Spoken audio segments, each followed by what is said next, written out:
Avant de commencer ce podcast, j'aimerais partager une stat très intéressante avec vous. Plus de 85% des personnes qui regardent Là on discute ne sont pas abonnées à la chaîne. Donc si vous avez déjà visionné un épisode et que ça vous a plu, n'hésitez pas à vous abonner à la chaîne Là on discute. Vous savez que pour nous, c'est un super moyen d'arriver à convaincre les prochains intervenants d'accepter une invitation. Et je vous avoue que j'aimerais beaucoup dépasser les 100 000 abonnés cette année. Je suis persuadé que c'est possible. Et en échange, croyez-moi, on fera tout notre possible pour trouver les intervenants les plus intéressants, pour continuer à vous produire du contenu de qualité qui jusqu'à présent vous a beaucoup plu. Donc n'hésitez pas à vous abonner et à activer les notifications. Et je vous laisse avec l'épisode du jour. Là, t'as pas fait de conneries, t'inquiète pas. On est juste là pour discuter. Bienvenue sur Là on discute, je suis trop content de te recevoir. Trop content d'être là. Pour parler d'un sujet qui est relativement grave. Hein, Ah oui. qui est relativement grave. En tout cas, qui passionne beaucoup de gens, moi y compris. Et probablement que beaucoup de personnes, et encore une fois moi y compris, on ne sait pas exactement de quoi il est question quand on parle de stress. Parce que j'imagine que le terme est déformé à fond et que ça a une connotation hyper négative, alors que peut-être que le terme stress, c'est ni bon ni mauvais, c'est plutôt neutre et que c'est plutôt ce que ça provoque qui pourrait être considéré comme bon ou mauvais. Complètement. Mais en fait, ça se voit que tu as déjà bûché le sujet parce que tu as compris la subtilité. En fait, le problème, c'est que la plupart des gens aujourd'hui, ils confondent le stress avec les conséquences du stress quand il est mal géré. Ouais. Ils confondent le stress et l'anxiété. En fait, ce que les gens décrivent comme du stress, c'est quand ils se sentent mal, quand ils ressentent un mal-être, quand ils sont anxieux socialement, ce genre de trucs. Ça, c'est vraiment quand tu as été trop stressé pendant trop longtemps de manière chronique parce qu'en fait, tu as un mode de vie Pourri, intenable, trop intense. Alors que le stress, à la base, je vais te donner la définition un peu académique. Ça fait longtemps que je ne l'ai pas donné, on va voir si je la connais bien encore. Anne Selly, c'était un scientifique qui a bossé là-dessus, qui disait le stress, c'est l'ensemble des mécanismes psychologiques et physiologiques qui permettent à un système, en gros, qui permettent à un être vivant de réagir en cas d'agression extérieure. Donc, agression extérieure, c'est large. Hein. Ouais. Ça peut être, il fait trop froid, ça peut être Du bruit, des impôts. Ça peut être une voiture dans la rue qui manque de t'écraser. Enfin, tout ce qui représente une agression, tout ce qui peut perturber ton équilibre et mettre ta vie en danger, en fait. Tout ça, c'est des sources de stress, des stresseurs. Et quand tu es exposé à un stresseur, quand tes sens, la vue, l'ouïe, l'odorat, perçoivent une source de stress, alors tu as des mécanismes biologiques qui vont se mettre en route. genre des sécrétions hormonales, etc. Exactement, au niveau hormonal, système nerveux, système hormonal qui fonctionnent ensemble. Et là, tu vas produire une réaction de stress, donc augmentation du rythme cardiaque, on balance de l'adrénaline dans le sang. Et ça va permettre des pupilles et trucs comme ça. En fait, c'est ça permet d'être plus apte à réagir à l'environnement et ça va te permettre de réagir au stress pour t'en protéger, soit en combattant, soit en t'enfuyant. Pour soit te mettre à distance de la source de stress, soit y aller frontalement, la combattre et la détruire. Le fameux flight or fight. Exactement. Mais il y a une troisième voie. Ah ouais? La fuite, le combat ou l'inhibition. Mais on va y revenir. Ouais, parce que c'est les fondements de tout ce que je raconte sur Internet. Mais du coup, si les gens utilisent le mot stress, c'est parce que probablement ils ne savent pas comment le définir, d'une part, et ils n'ont pas d'autres termes avec lesquels ils pourraient décrire la situation.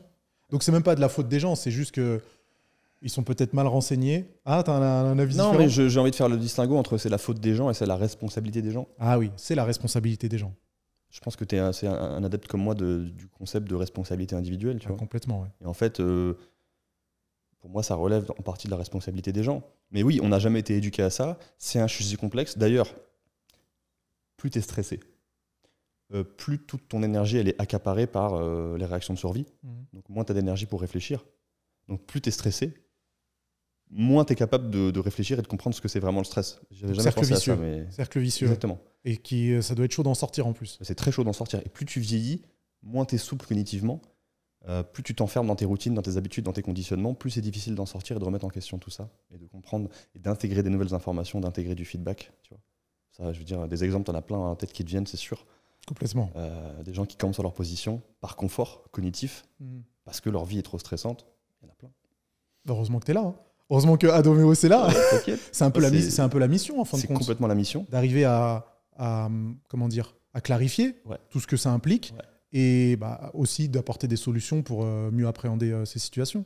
Écoute, la mission, c'est exactement ça. C'est-à-dire qu'il y a plusieurs niveaux de lecture dans ce que je propose. Le niveau de surface, c'est reprends en main ton hygiène de vie, fais plus de sport ou fais moins de sport parfois.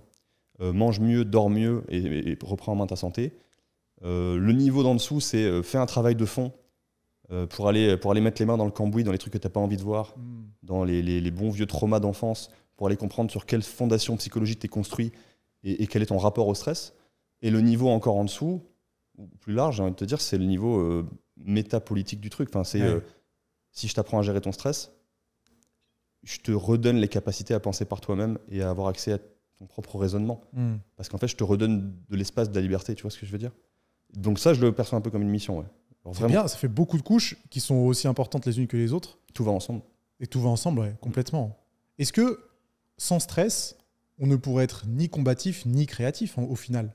C'est vraiment quelque chose de vital qui fait de nous ce que nous sommes. Tu fais bien de me relancer là-dessus. En fait, le stress, je dis souvent que le seul moment où il n'y a pas de stress, c'est quand on est mort. Sauf qu'aujourd'hui, comme les gens ne comprennent pas ce qu'est le stress et qu'ils confondent avec l'anxiété, ils se disent, par défaut, logique de camp typique, ils se disent, mon problème, c'est que j'ai trop de stress, donc je dois supprimer le stress. Comme ça va aller mieux. Je vais supprimer le problème. Le bouc émissaire, c'est le stress, on enlève. Sauf qu'en fait, le stress, c'est ce qui te maintient vivant, c'est ce qui te maintient éveillé. C'est ce qui fait que tu as de l'adrénaline et du cortisol qui circulent dans le sang et que tu te mets en action et que tu luttes pour ta survie, que tu luttes pour aller chercher de la nourriture, pour aller chercher une femme, pour aller gagner plus d'argent, pour aller juste évoluer dans ton environnement et subvenir à tes besoins et écouter tes instincts profonds de croître, de te développer, de conquérir, de tout ça, tu vois. Ce qui a parfois un peu mauvaise presse aujourd'hui d'ailleurs. Mais... On pourra le développer. Mais non, du coup, le stress, c'est à la fois ton meilleur ami, parce qu'il est indispensable. Le problème, c'est qu'aujourd'hui, on a des modes de vie qui font qu'on est en permanence dans un état de stress chronique, et on n'est pas fait pour ça, donc ça devient notre pire ennemi. Alors, avant d'aborder notre mode de vie, comment on fait la distinction entre stress et anxiété? Parce que même moi, je t'avoue que pour définir l'anxiété, sans reprendre des termes que j'aurais utilisés pour définir le stress, je trouve que c'est un peu compliqué. Je pense que la plupart des gens qui nous écoutent et la plupart des gens en général, la définition qu'ils ont du stress, c'est la bonne définition pour l'anxiété. C'est vraiment une sensation de mal-être, c'est une sensation de trop-plein, d'être plus capable de prendre des bonnes décisions, d'en avoir plein la tête, d'avoir un brouillard mental, de manquer d'énergie, de se sentir persécuté, d'avoir peur de l'autre, peur de l'avenir, peur de machin. Ça, c'est un état, c'est lié un petit peu au fonctionnement du système nerveux quand on est en mode système nerveux sympathique. Tu as dû entendre cette notion, je pense. Complètement, ouais. Et ça, c'est plutôt la bonne définition de l'anxiété. C'est vraiment quand il y a un trop-plein et que le système humain n'arrive plus à gérer. Qu'il n'arrive plus à retrouver son état d'homéostasie, son état d'équilibre, d'où le nom adoméos. Okay. Adoméos, ça veut dire vers l'homéostasie. Vers l'équilibre. Trop bien. Le stress, la vraie définition du stress, c'est vraiment tous les mécanismes physiologiques que ton corps met en branle pour te permettre de réagir à ton environnement, pour te permettre de performer en fait. Ouais. Tu vois, quand les pupilles se dilatent, quand il y a plus de sang qui circule, quand le cœur bat plus vite et qu'il y a plus d'oxygène dans les muscles, l'objectif de ça, c'est d'être capable de performer cognitivement, de performer physiquement, musculairement, pour sauver ta peau ou pour t'enfuir. Tu vois. Et du coup, je reboucle sur ça. Tout à l'heure, je te disais, il n'y a pas fight or flight. C'est fight, flight ou freeze en anglais. En français, la fuite, le combat, l'inhibition. L'inhibition, c'est la non-action, c'est le figement. Et en fait, l'inhibition, c'est un état, pour que tu aies une image, c'est la souris qui se fait attaquer par le chat. Ouais. Elle ne peut pas combattre. Si elle arrive à fuir, elle va fuir. Si elle ne peut pas fuir, elle va s'inhiber, elle va faire la morte, elle va se figer complètement. Ah ok, d'accord. Tu captes ? Ouais, je vois tout à fait. Et bien cet état, c'est un état qui en fait correspond à toute l'énergie que ton corps a mobilisée dans l'instant, au niveau hormonal et nerveux, pour être capable de réagir au stress extérieur, à la perturbation extérieure, à l'agression, pour être capable de sauver sa peau. Toute cette énergie, en fait, vu que tu ne peux pas l'extérioriser, elle se retourne contre toi. Ouais. Et elle va provoquer de l'hypertension, elle va aller se figer sous forme de tension musculaire. C'est pour ça qu'on a souvent des gens très stressés chroniquement qui ont des problèmes de diaphragme, des problèmes de respiration, des problèmes de tension dans la nuque, dans les hanches, le psoas, tout ça. Et en fait, ça va t'autodétruire. Et tu vois l'exemple là de la souris et le chat. Tu transposes ça dans une société moderne hyper spécialisée et hyper stressante comme aujourd'hui, c'est l'employé de bureau. Son boss, il est soumis à un stress parce que son boss, il a une société en France, donc en fait, on lui prélève 3/4 de la valeur qu'il crée. Tu vois, donc il est en stress. Et donc, vu que ce stress-là, il le subit, qu'est-ce qu'il a comme solution, lui ? Il ne peut pas fuir. Fuir, ça voudrait dire faire faillite volontairement et se barrer à Dubaï. Bon, il y en a qui choisissent cette option. Il n'a pas envie de s'inhiber, parce que l'inhibition, c'est ce qu'il y a de pire pour le système. Et inconsciemment, on le sait tous. Enfin, ton instinct le sait, donc il te protège de ça. Donc qu'est-ce qui lui reste? Le combat. Donc il a besoin d'exercer de l'agressivité pour se décharger du stress. Il va le faire sur qui? Sur son salarié. Le salarié, il subit le stress de son boss. Il ne peut pas fuir. S'il quitte son boulot, il fait comment? Il est endetté sur 25 ans. Il a acheté une baraque hors de prix parce que les banques centrales elles ont émis de la monnaie à l'infini. Il est niqué. Il ne peut pas combattre. S'il combat, il va se battre contre son boss. Il va aller en tôle. Donc il lui reste quoi? Soit il s'inhibe, et pendant des années, il va voir sa posture se dégrader, la nuque, il va être voûté, il va faire de l'hypertension, il va faire des ulcères, il va avoir tout un tas de problèmes. Dans le pire des cas, il va rentrer chez lui, il va décharger son agressivité sur sa femme ou ses gosses. Tu vois l'effet de cascade? Et donc c'est pour ça que sociétalement, c'est ultra important. C'est pour ça aussi que je le perçois un peu comme une mission, tu vois. Genre j'amène mon petit grain de sable dans le truc, et je dis là, on va essayer d'instruire les gens qui sont capables d'entendre ça. Je pense que tout le monde n'est pas capable de l'entendre. Tu penses que tout le monde n'est pas capable de l'entendre? Que certaines personnes se complaisent un petit peu dans ce... Tout le monde est capable de l'entendre, tout le monde n'est pas capable de le comprendre. Et la part de gens qui sont capables de l'entendre, de le comprendre et d'agir et de poser en place, de poser des actions pour agir dans leur vie, elle est encore plus faible. Tu vois? Mais autant se concentrer sur ces personnes. Oui. Et c'est pour ça que je n'essaie plus de sauver tout le monde parce que j'en ai pas envie, je suis même pas sûr que ce soit nécessaire. Je pense pas non plus. Voilà. Je partage ton avis là-dessus complètement. Et alors comment on en arrive à un mode de vie qui est le nôtre aujourd'hui, à un stress? Est-ce que je peux utiliser le terme stress déréglé ou ça veut rien dire du tout? Je te dirais stress chronique et excès de stress. Stress chronique et excès de stress. Ouais, je dirais ça comme ça. Ok. Je pense que c'est ce que tu veux, c'est ce que tu es en train de dire. Ouais, c'est totalement ça. Comment on en arrive à un mode de vie qui justement dérègle notre stress, stress chronique et élevé? T'as fini ta question? J'ai fini ma question. Ça marche. Déjà, il y a plusieurs trucs. En fait, la notion de base, c'est le système, l'humain en tant que système, est-ce qu'il arrive à maintenir son équilibre? Bon, on a d'immenses capacités d'autorégulation, de capacité d'adaptation, d'élargir notre zone de confort, de s'adapter aux exigences du milieu. C'est à ça que sert par exemple le fait de s'exposer au stress par la musculation. Le muscle il grossit, il s'adapte, par la douche froide, par ce genre de trucs, ce genre de stimuli. Mais ce genre de stimuli, c'est exigeant pour le corps, ça demande de la ressource. Tu vois, pour pouvoir croître et s'entraîner par l'effet de l'hormèse, il faut avoir de la ressource. Le problème aujourd'hui, c'est que les gens manquent de ressources parce qu'ils sont malnutris, et je dis bien malnutris et pas mal nourris, ils sont malnutris, ils dorment pas assez, ils sont bombardés de sources de stress en permanence, ils se reposent jamais, ils sont jamais calmes, leur système nerveux n'est jamais reposé parce que tout est devenu stimulation perpétuelle. Tu reçois des mails, des notifications. Tu conduis dans les bouchons, les notifications, il y a des ondes Wi-Fi, il y a de la pollution dans l'air, il y a de la pollution dans tes vêtements, il y a de la pollution dans ton savon, il y a de la pollution dans ton sol. Tout est devenu une source de stress, parce que tout ça aussi, c'est des sources de stress. Tout ce qui perturbe ton système, c'est une source de stress.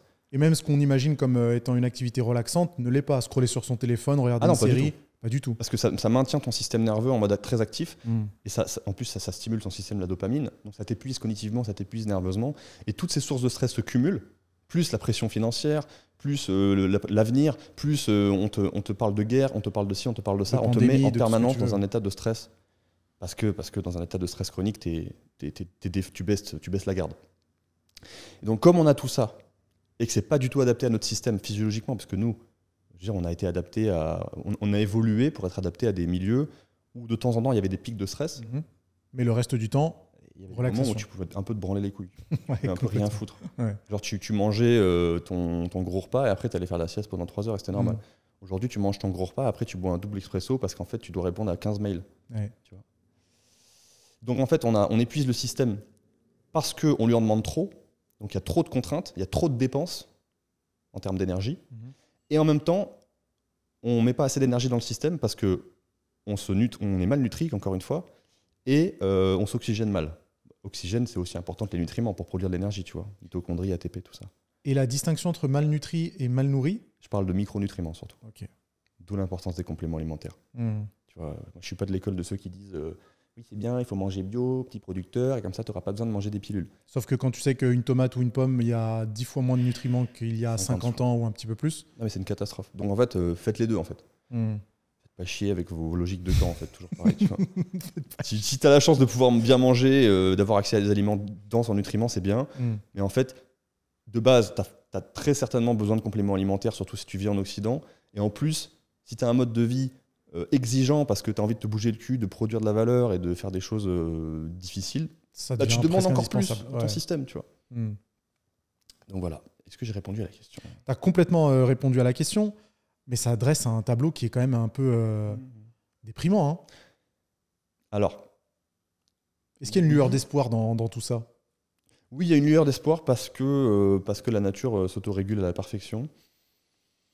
Parce que, en fait, ce qui paraît déprimant là-dedans, c'est quand tu t'arrêtes au rationnel et que tu t'arrêtes à « Ah ok, donc toutes les sources de stress, elles sont là, je les vois, je les perçois, tous les risques, tous les machins.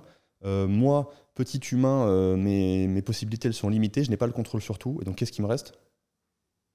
Bah, j'ai envie de te dire, il reste que la foi.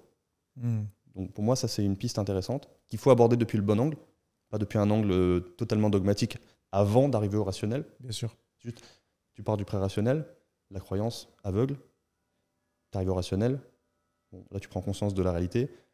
Il y a l'après. Une fois que tu as fait le tour, bon, bah, puisque je comprends rien, que je contrôle rien, il faut bien que je m'en raccroche à quelque chose. Et ça fait partie de ton approche ? Complètement. En fait, ça, on peut partir là-dessus si tu veux, avec plaisir. Ça, pour moi, c'est fondamental parce que la croyance, c'est quelque chose auquel tu t'accroches, auquel tu te raccroches, consciemment ou inconsciemment, ou les deux. Et c'est un moyen de dissiper l'anxiété. C'est un moyen de te dire, bon, bah, de toute façon, je peux mourir dans 30 minutes écrasé par une bagnole. Si j'y pense en permanence, je suis stressé en permanence. Et je vais être dans l'inhibition, je vais emmagasiner du stress. Et en fait, je ne vais pas pouvoir vivre normalement. Donc, en fait, il faut bien que je me raccroche à quelque chose dans lequel je crois. Bon, aujourd'hui, il y a des gens qui croient, qui ont la foi, qui croient en une religion, qui pratiquent une religion. Et puis, tu as des gens qui pratiquent des nouvelles religions, en général, qui finissent tout en isme. C'est ce que tu m'as ôté les mots de la bouche. Bien sûr. Ça peut être le climatisme, le covidisme, le féminisme, le masculinisme. En fait, tout ce qui représente le scientisme, à la base, la science, c'est quand même un truc qui te permet de douter et d'avancer dans ton raisonnement. Aujourd'hui, tu dois croire en la science. Ouais. Sinon, tu es un complotiste. Encore une religion. En bref, tu as compris. J'ai compris. Et tout ça, c'est un mécanisme inconscient de l'humain pour se convaincre qu'il arrive à modéliser le monde pour tout comprendre, pour se rassurer, pour dissiper tout le stress lié à l'existence elle-même. Moi, je le vois comme ça. Le problème, c'est que ça ne marche pas. C'est-à-dire qu'avec tous ces ismes, on provoque le contraire au final. On pense contrôler, mais on ne contrôle pas grand-chose. Oui, mais on arrive à se mentir à soi-même et à se raconter des belles histoires et on arrive à dormir la nuit. Ouais. Et finalement, c'est bien suffisant parce qu'en fait, la nature, elle se contente de ça. Elle s'en fout que tu sois heureux, tu vois. Et là j'ai envie de partir sur la psychologie évolutionniste, tout ça, mais ça peut durer des heures, quoi. Vas-y, ça te fait penser à quoi quand on parle de tout ça ? Qu'est-ce que tu entends par psychologie évolutionniste ? J'entends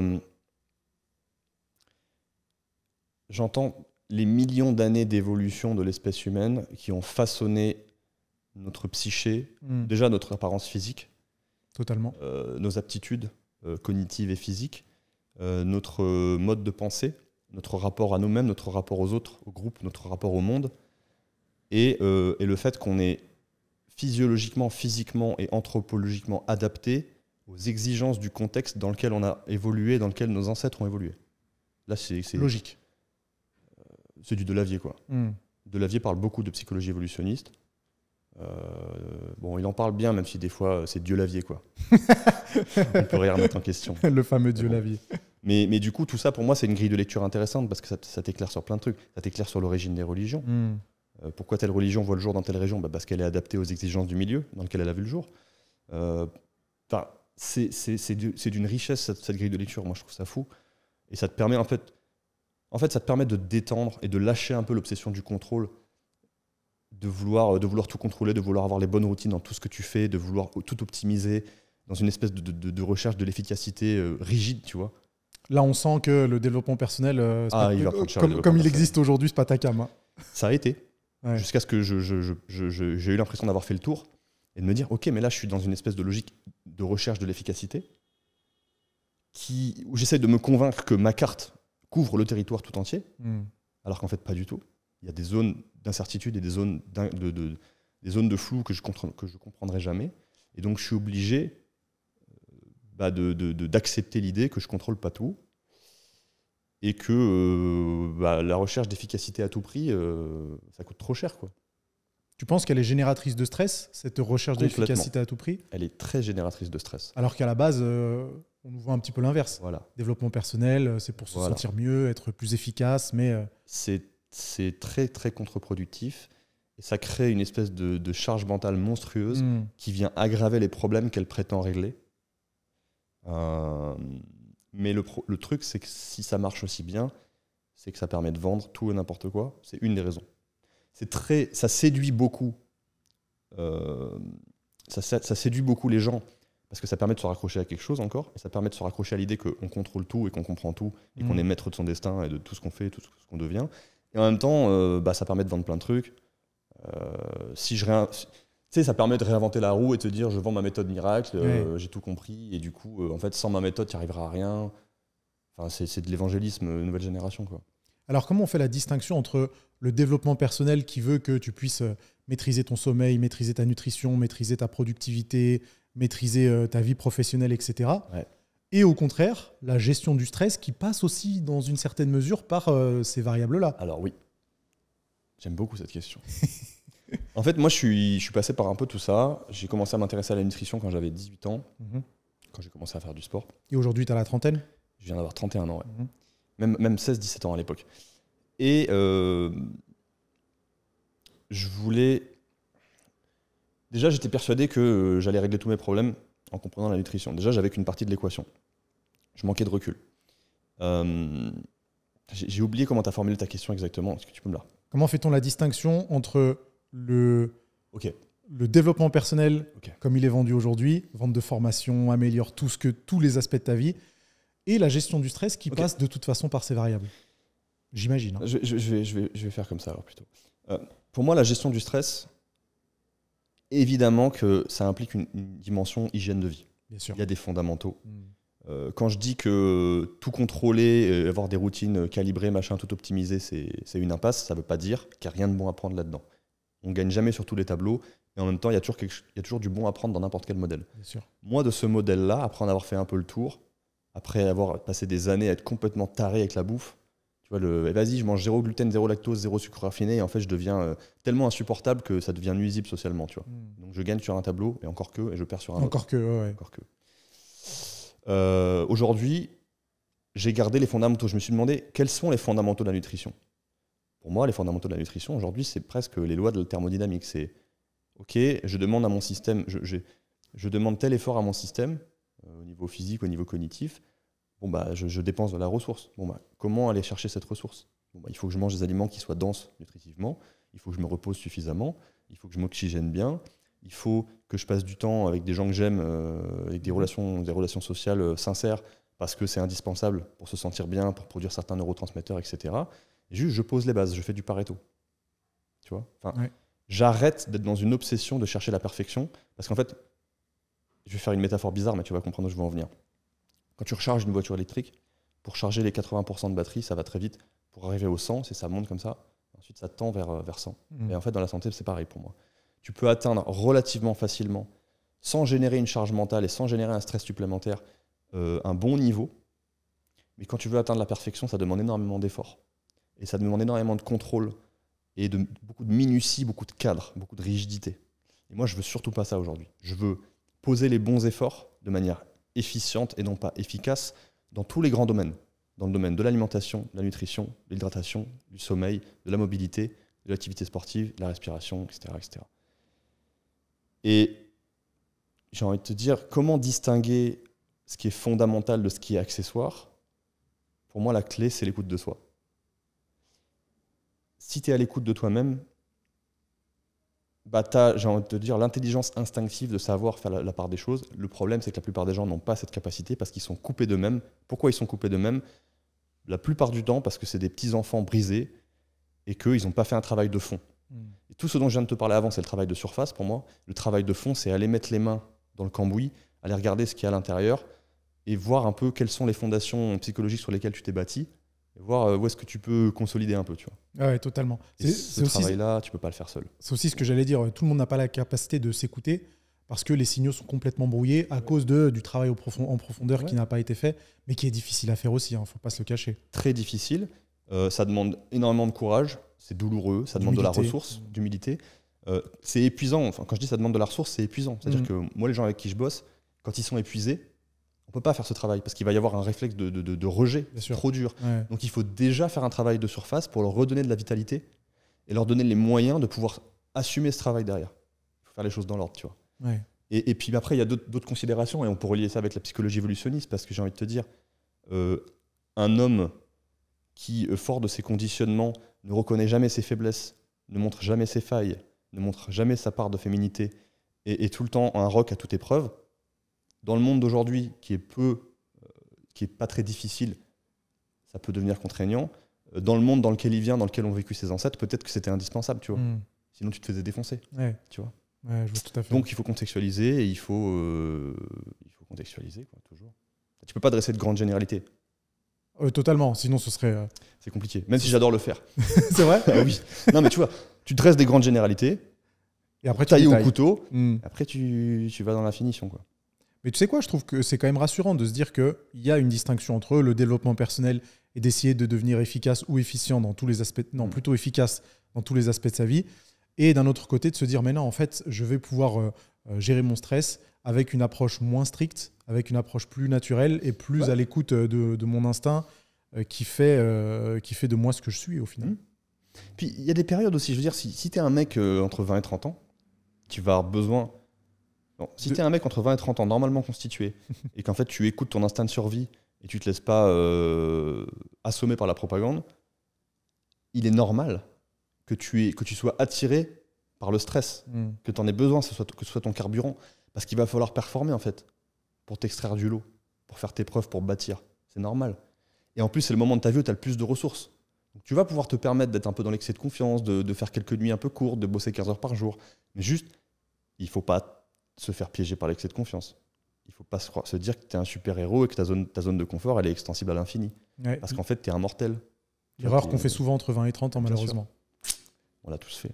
Et quand tu dis se laisser emporter par la propagande, tu veux détailler un petit peu ou c'est non, mais aujourd'hui, pour moi, je vais raccrocher les wagons.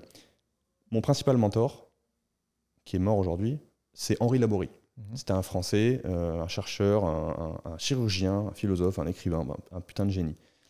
C'est lui qui a théorisé le concept d'inhibition de l'action, notamment grâce à une expérience qu'il a faite avec des rats pour montrer ce qui se passe quand tu mets des rats ensemble, que tu leur apprends l'inhibition, machin, et que tu les mets ensemble, en fait, ils se battent plutôt que de s'inhiber. Intéressant, ça. Et selon ce monsieur, en fait, ce mec, il parle de psychosociobiologie. Donc des interactions entre la biologie, la physiologie, la sociologie et la psychologie. Il mélange tout ça, il fait sa tambouille, machin. C'est compliqué à lire. J'imagine, ouais. Il ne faut pas lire ça le soir avant de dormir. J'imagine. Mais c'est génial. Lui nous dit que les groupes humains s'organisent toujours en échelle de dominance hiérarchique. Ça a toujours été comme ça, ça sera toujours comme ça. C'est le modèle que la nature a fini par trouver en faisant de l'essai-erreur pour qu'on se développe et qu'on s'adapte à notre environnement. Bon, tu pars de ce principe-là. Donc déjà, tu mets de côté toutes ces conneries d'égalitarisme et d'égalité. Ça n'existe pas dans la nature. Bon, à la limite, c'est un concept qu'on peut te vendre pour te faire accepter une société socialiste où en fait on prend la valeur des gens qui bossent pour donner à ceux qui bossent pas, pour être sûr que ceux qui bossent pas votent pour toi, pour que toi, politique, tu puisses te maintenir en position de dominance hiérarchique, dans la fameuse échelle de dominance hiérarchique dont parle Henri Laborie. Donc maintenant qu'on a posé ça, quel est le truc le plus dangereux quand tu es en position de dominance hiérarchique et que tu veux conserver tous tes privilèges? C'est la masculinité. Donc il faut la cibler, il faut l'attaquer, il faut la désigner comme bouc émissaire, comme la source de tous nos problèmes. Ce qui est le cas aujourd'hui. Et plus les gens sont stressés, plus c'est facile de leur inculquer une idéologie et donc de leur visser dans le crâne que ça c'est la vérité. Et que s'ils ont envie d'exercer de la dominance, si c'est des jeunes mecs et qu'ils sentent l'envie d'exercer de la dominance et de conquérir le monde, c'est mal. En fait, non, c'est leur instinct. Est-ce que tu es au courant s'il y a un lien entre le stress chronique et la réduction du taux de testostérone? Bien sûr. Bien sûr. Ouais, c'est inversement corrélé. En fait, il n'y a pas longtemps, j'ai écouté un podcast parce que, évidemment, moi, ça me passionne ces histoires d'hormones et d'optimiser la testostérone avec les habitudes de vie. Et le docteur c'est docteur Peter Attia, il s'appelle. Ouais. Il disait un truc très juste. Il disait le principal levier qu'on aurait, c'est pas d'optimiser la testostérone avec je sais pas quoi, du tribulus, etc. C'est de réguler le cortisol. Ouais. Absolument. Tu es d'accord avec ça? Bien sûr. En fait, on s'est fait piéger. Parce qu'on nous a dit qu'être obsédé par la productivité et l'efficacité tout le temps, c'était normal et que c'était le seul moyen d'y arriver. Alors qu'en fait, on n'est pas fait pour fonctionner comme ça, on est fait pour fonctionner selon des cycles, à toutes les échelles de temps. C'est vrai que c'est 100% valorisé dans la société d'aujourd'hui. On te le vend comme de charbonner, comme j'aime bien le dire. On te le vend comme la seule issue possible. Et on te vend même l'idée que si tu n'es pas un énorme charbonneur, c'est que tu es un faible. Et le pire, c'est que moi-même, j'ai eu ce discours-là pendant des années. Hein. On tombe tous dans le piège. Ouais. Bah oui, parce qu'on n'a pas tous suffisamment de temps et d'énergie à mettre à disposition pour réfléchir et se rendre compte qu'on s'est fait baiser. Mais du coup, pour moi, ça c'est clairement un fonctionnement qui est sous-optimal. Ce qui est vraiment optimal, c'est d'accepter que si tu veux être capable de surperformer à un moment, eh ben, y a d'autres moments où il faut accepter que tu vas sous-performer.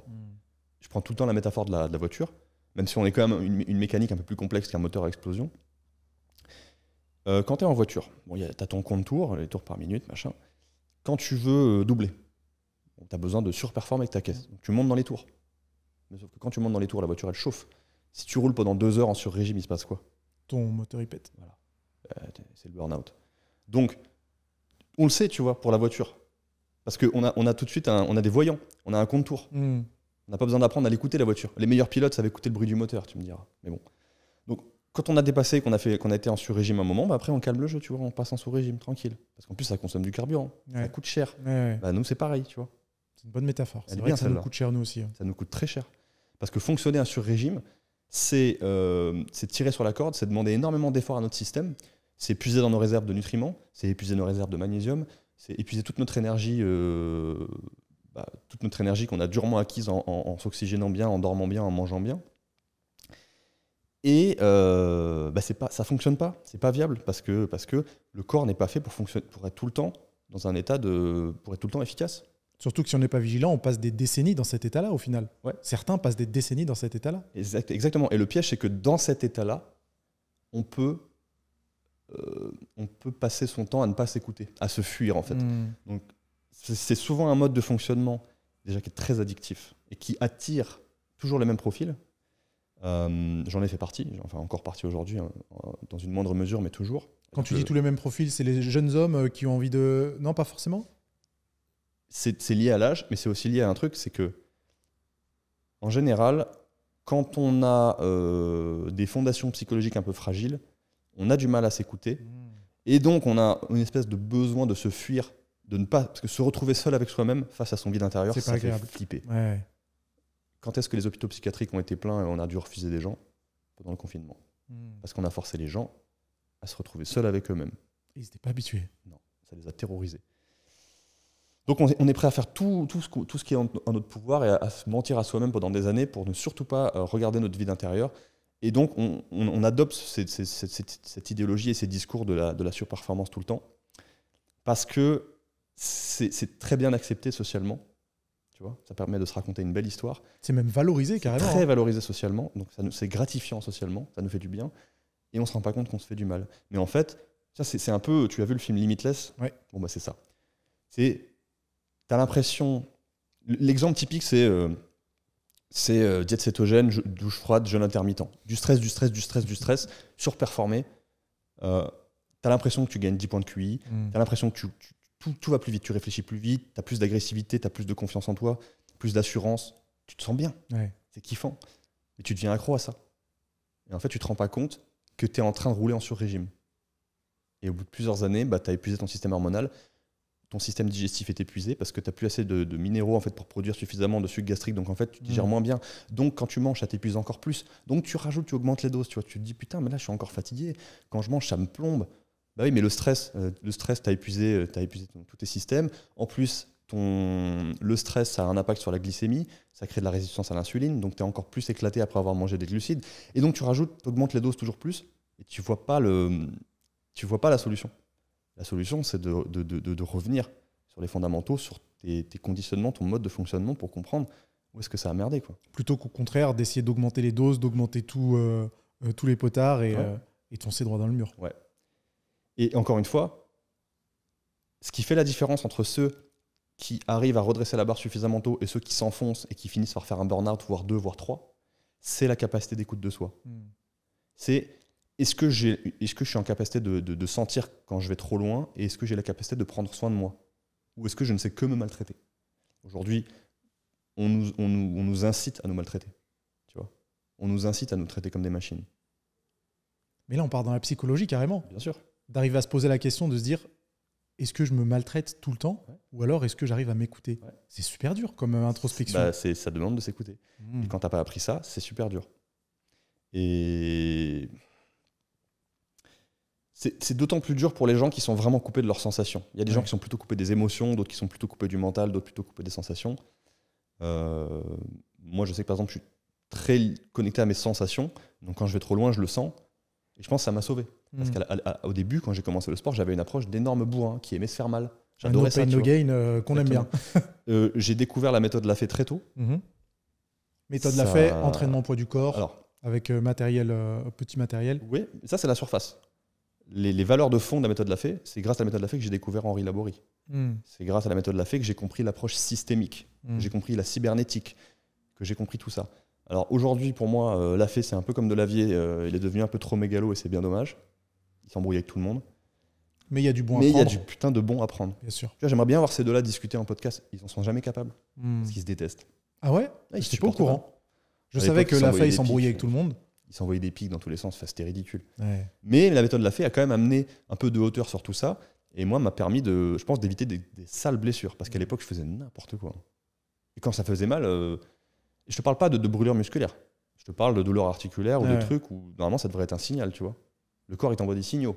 Et si tu n'écoutes pas les signaux faibles, il t'enverra des signaux plus forts. Et si tu les écoutes pas, tu vas t'empêcher. Tu vas t'endormir au volant, tu vas faire un face-à-face contre une voiture et là, tu n'auras plus le choix, quoi. Ouais. Moi, un accident de ski, tu vois, je me suis reposé pendant 3 mois, j'avais plus le choix. C'est ça, en fait. Complètement. Ouais. Donc le lien entre cortisol et testostérone est totalement présent. T'imagines? Je crois que la question, on l'avait posée à... là. Non, mais évidemment, c'est inversement corrélé. En plus, le cortisol est catabolique. Et quand alors, je dis peut-être une connerie, je simplifie peut-être trop les choses, mais il me semble que le corps produit de la testostérone en partie avec du cholestérol. Oui. Et il me semble aussi que le cortisol, c'est pareil. Le cortisol est produit en partie à partir du cholestérol. C'est une bonne question. Il me semble. Moi, c'est de la mécanique de base. Si j'ai qu'un seul goûter et que je le donne à Tom, Kevin, il n'a pas de goûter, tu vois. Non, mais c'est sûrement très simpliste.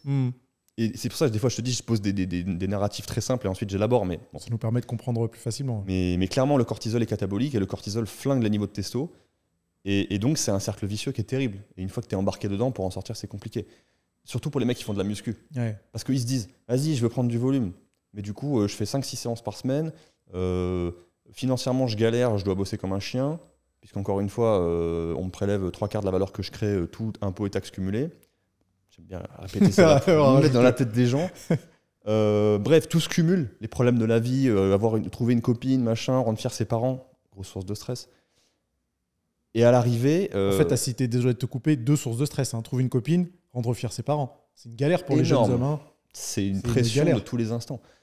Et pour pouvoir gérer toute cette pression, limite, il faudrait beaucoup de testo. Ouais. Parce que plus on a de testo, plus on a le goût de l'effort. Et plus on est résistant, en fait. Sauf que aujourd'hui, déjà, on en manque. Parce que perturbateurs endocriniens, mode de vie catastrophique, les taux de testo, de base. Mais en plus, nos modes de vie que l'on s'inflige pour réussir, pour performer, font baisser la testo. Et du coup, rendent encore plus inatteignable la réussite. Peu importe comment on la définit. Tu vois. Donc là, en termes d'obstacles, on est pas mal. Hein. Là, on est dans une impasse, quoi. Donc il va bien falloir aller voir le logiciel de base et faire quelques ajustements. J'ai peut-être fait un raccourci parce que j'ai parlé de cortisol sans parler du lien qu'il y avait avec le stress. Ouais. Comment les deux sont liés? Est-ce que c'est le stress qui provoque une sécrétion de cortisol ou est-ce que c'est la sécrétion de cortisol qui nous permet d'être dans un état stressé? Il n'y a pas d'ordre, en fait. En fait, c'est une boucle de rétroaction. Ça marche dans les deux sens. C'est de la systémique. Quand mes sens détectent un danger, qu'ils envoient le signal à l'hypothalamus, je crois, dans mon cerveau, qui elle-même envoie le signal à mes glandes surrénales de balancer du cortisol, bon bah là, le phénomène, il va de l'extérieur vers l'intérieur, top-down. Ouais. Mais ça marche aussi dans l'autre sens, il me semble. Enfin, quand j'ai une sécrétion de cortisol parce que, je sais pas, par exemple, je suis face à une situation que j'ai interprétée comme étant une source de stress. Par exemple, parler à un inconnu. Et bah, du coup, je vais avoir une accélération. Le cortisol va accélérer mon rythme cardiaque. Et du coup, je vais être dans un état de vigilance. Et donc, mes yeux vont balayer l'environnement tout le temps à l'affût de toutes les informations. Donc, tu vois, ça fonctionne dans les deux sens. Ça marche dans les deux sens. Ouais. Ouais. Donc, le cortisol, c'est l'hormone du stress ou pas vraiment? Oui, on peut dire ça. Enfin, il y en a plusieurs. Il y a la noradrénaline, l'adrénaline. Mais le cortisol, c'est l'hormone du stress. C'est très compliqué. Je pense qu'on ne va pas rentrer dans les détails de la physiologie. De l'endocrinologie. Mais en gros, on peut dire ça comme ça. Ouais. Donc, plus on est dans un état de... Peut-être que le truc qu'on peut poser, c'est le système nerveux, sympathique, parasympathique. Quand on est activé, quand on est en activité, quand on est dans un état de stress, bon, bah, c'est le système sympathique qui est plus activé, donc on est vigilant à l'environnement et on est plus dans la dépense d'énergie pour réagir à l'environnement. Et donc là, on a besoin de cortisol. C'est pour ça que le matin, quand on prend la lumière du soleil, le cortisol, il monte. C'est pour ça que le soir, vaut mieux éteindre la lumière, tamiser un peu pour que le cortisol baisse, pour qu'on puisse faire baisser l'activité du système nerveux sympathique et, par effet de balancier, activer le système nerveux parasympathique qui, lui, est plutôt associé à la détente et à la digestion, au fait d'emmagasiner de l'énergie.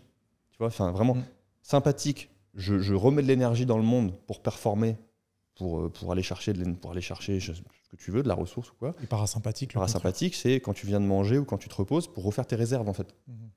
Et là, ça coince, parce que tu vois, aujourd'hui, on prend plus le temps de se reposer. Vraiment, en fait, aujourd'hui, le profil type dont on a parlé tout à l'heure, c'est le profil qui culpabilise à l'idée de ne rien faire. Ouais. Mais en fait, ne rien faire, c'est pas perdre ton temps, c'est l'investir. Quand je passe 15 minutes le matin à faire une séance de Qigong pour m'oxygéner, je m'assure que chaque heure de ma journée travaillée, je serai plus efficace, plus concentré, je prendrai des meilleures décisions, je serai plus stable émotionnellement. Et donc j'ai bien investi ce quart d'heure. Si je dois rentrer dans une optique très comptable, qui parlera à beaucoup de gens, parce qu'il ne faut pas l'oublier, c'est important ça, l'efficacité quand même, tu vois. Ne rien faire, c'est pas perdre son temps, c'est l'investir. Je dis tout le temps, j'avais écrit un post, c'était l'ennui est un investissement rentable. C'est une super phrase. Elle est bien celle-là. Par contre, comment on fait pour justement pas tomber dans la comptabilité et de se dire je vais prévoir des moments où je ne ferai rien uniquement dans le but d'être plus efficace après. Et après, tu vois, tu rentres un peu dans une... Tu rentres là-dedans, ouais, c'est le piège. Et c'est pour ça que c'est là qu'intervient, je vais dire un truc bateau, mais j'ai envie de dire le lâcher-prise. Bon, lâcher-prise, c'est facile à comprendre. Après, il faut l'incarner, il faut le vivre. Comment on vit le lâcher-prise? Comment on vit le vrai lâcher-prise? En acceptant, encore une fois, qu'on ne contrôle pas tout, qu'on ne comprendra jamais tout, et qu'il y a des choses qui nous échappent, et qu'on peut se raccrocher à la croyance et à la foi. Et se raccrocher à la croyance et à la foi, c'est pas un gros mot, tu vois. Enfin, c'est bien. Aujourd'hui, c'est un peu un gros mot. Hein. Oui, mais parce qu'on veut nous... Aujourd'hui, c'est devenu un gros mot, parce que soit les gens ne veulent pas accepter qu'ils sont dans la croyance, parce qu'ils pensent être... typiquement le zététicien de base, tu vois. Le zététicien de base, il est persuadé que sa carte est le territoire, qu'il comprend tout, et en fait, il se cache derrière un dogme. À la base, les zététiciens prétendaient à avoir une approche rationnelle des choses. En fait, ils sont complètement dans le dogme et dans la croyance. Mais ils ne veulent pas l'accepter, cette idée. À chaque fois que je parle de ça, quand j'ai écrit un post qui s'appelle « Un non-croyant, ça n'existe pas ». À chaque fois, j'ai des commentaires de zététiciens qui ragent. C'était sûr. Ils sont très faciles à trigger, ceux-là. Ils sont hyper prévisibles, tu vois. Ça les rend fous. Parce que c'est leur tâche aveugle, ils ne veulent pas le voir. J'ai encore perdu ta question. Non, mais il n'y avait pas de question. Mais moi, j'avais surtout rebondi sur le fait que la foi, c'était mal vu, quoi, tu vois. Je pense que c'est mal vu parce que ça... Quelqu'un qui a la foi, il est souverain individuellement. Et en fait, des individus souverains à l'échelle individuelle, tu peux pas en faire ce que tu veux. Tu peux pas leur dire pour qui il faut voter. Tu peux pas leur dire qui est-ce qu'il faut aimer, qui est-ce qu'il faut détester. Tu peux pas leur dire qu'est-ce qui est bien, qu'est-ce qui est mal. Tu peux pas leur dire la liste elle est longue. Mais c'est eux qui décident. Ouais. Ils sont autodéterminés. Tu vois, ces gens-là, c'est ceux... tu connais l'expérience de conformité de H? Je crois pas, non. C'est des expériences qu'on a faites après la Seconde Guerre mondiale pour comprendre ce qui nous est arrivé, quoi. Pourquoi les mecs, ils ont conduit des trains qu'est-ce que vous avez branlé, les gars? Cette expérience, c'est on prend 10 personnes. Sur les 10 personnes, il y a 9 complices. En fait, il y a un mec qui participe vraiment à l'expérience, mais il ne sait pas vraiment à quelle expérience il participe. On les fait passer un par un devant un tableau, il y a 3 lignes dessinées. Et il y a une grande ligne, une moyenne, une petite. Et on lui dit, quelle est la ligne la plus courte? La réponse, elle est évidente. Et tout le monde passe. Je comprends. Alors, je vois où tu vas en venir. Tu vois où je veux en venir, mais c'est intéressant ça. Les 9 premiers qui sont des complices, ils passent tous en premier et ils disent tous, bah, c'est la ligne du milieu. Alors que non, c'est la ligne moyenne, la plus courte, elle est à droite. Et le 10e, c'est à son tour. Et comme il y en a 9 avant lui. Et là, la pression sociale, la peur du rejet, le stress, le stress de mort à l'idée d'être rejeté du groupe, à l'idée de psychologie évolutionniste de base. Le pire des stress, c'est de se sentir rejeté du groupe. Donc on va se complaire, on va se conformer au groupe, on va faire comme les autres. Et ben, cette expérience-là, il le reproduit je ne sais combien de fois. Et je crois que les résultats, c'est un truc du genre 10 ou 15% des gens qui ont eu la présence d'esprit et le niveau de souveraineté individuelle suffisant pour dire bah, la bonne réponse, c'est la ligne de droite et vous avez tous tort. Il y a, je dis des chiffres sortis de mon chapeau, mais en gros c'est ça. Et sur les 85% restants, il y en a les 2/3. À la fin, quand on leur demande, ils disent bah oui, je voyais bien que c'était pas la bonne réponse, mais bon, j'ai pas osé me mettre en porte-à-faux vis-à-vis des autres, me sentir exclu. Et il y a aussi des gens qui disent... C'est pas qu'ils sont têtus. C'est pas qu'ils sont têtus, c'est que leur propre cerveau les a convaincus que la bonne réponse était la ligne du milieu, parce que la peur d'être rejeté du groupe, la peur de mourir, le stress, était plus fort que leur capacité de discernement. C'est pour ça que je te dis, donc, cette expérience-là, déjà, elle montre que il n'y a pas beaucoup de gens qui sont capables d'être souverains et qui sont capables de désobéir et de résister quand on leur met de la pression. Et ça montre aussi l'importance d'apprendre à gérer son stress pour être capable d'exprimer du discernement. Juste pour être capable de raisonner, en fait. Pour pas suivre le groupe comme un mouton. Ces résultats, ils font peur. Hein. C'est chaud de ouf. C'est vraiment, vraiment chaud. Ouais. Tu te dis, là, quand tu marches dans la rue, il y a 1 personne sur 5 qui est capable de désobéir quand tu le mets sous pression et tu lui donnes un ordre absurde. Bon, bah après, tu lis Psychologie des foules de Gustave Le Bon et tu comprends, tu vois. Ouais, tout fait sens. C'est chaud. C'est très, très chaud. Et ça, et tu vois, souveraineté individuelle, hygiène de vie. Quand tu cultives une bonne hygiène de vie, bah tu cultives ta souveraineté individuelle. Les deux sont intimement liés. Sauf qu'on ne veut pas trop que tu fasses le lien. Parce que... Après, tu comprends.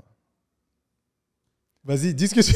Non, mais ce que je veux dire, c'est qu'on n'a pas envie que les gens ils pensent par eux-mêmes et on n'a pas envie qu'ils puissent briser le plafond de verre parce que le système, il est tel qu'il est, le statu quo, il est tel qu'il est, et que des gens qui sont en position de dominance dans l'échelle hiérarchique, ils seront prêts à tout pour pas céder leur place.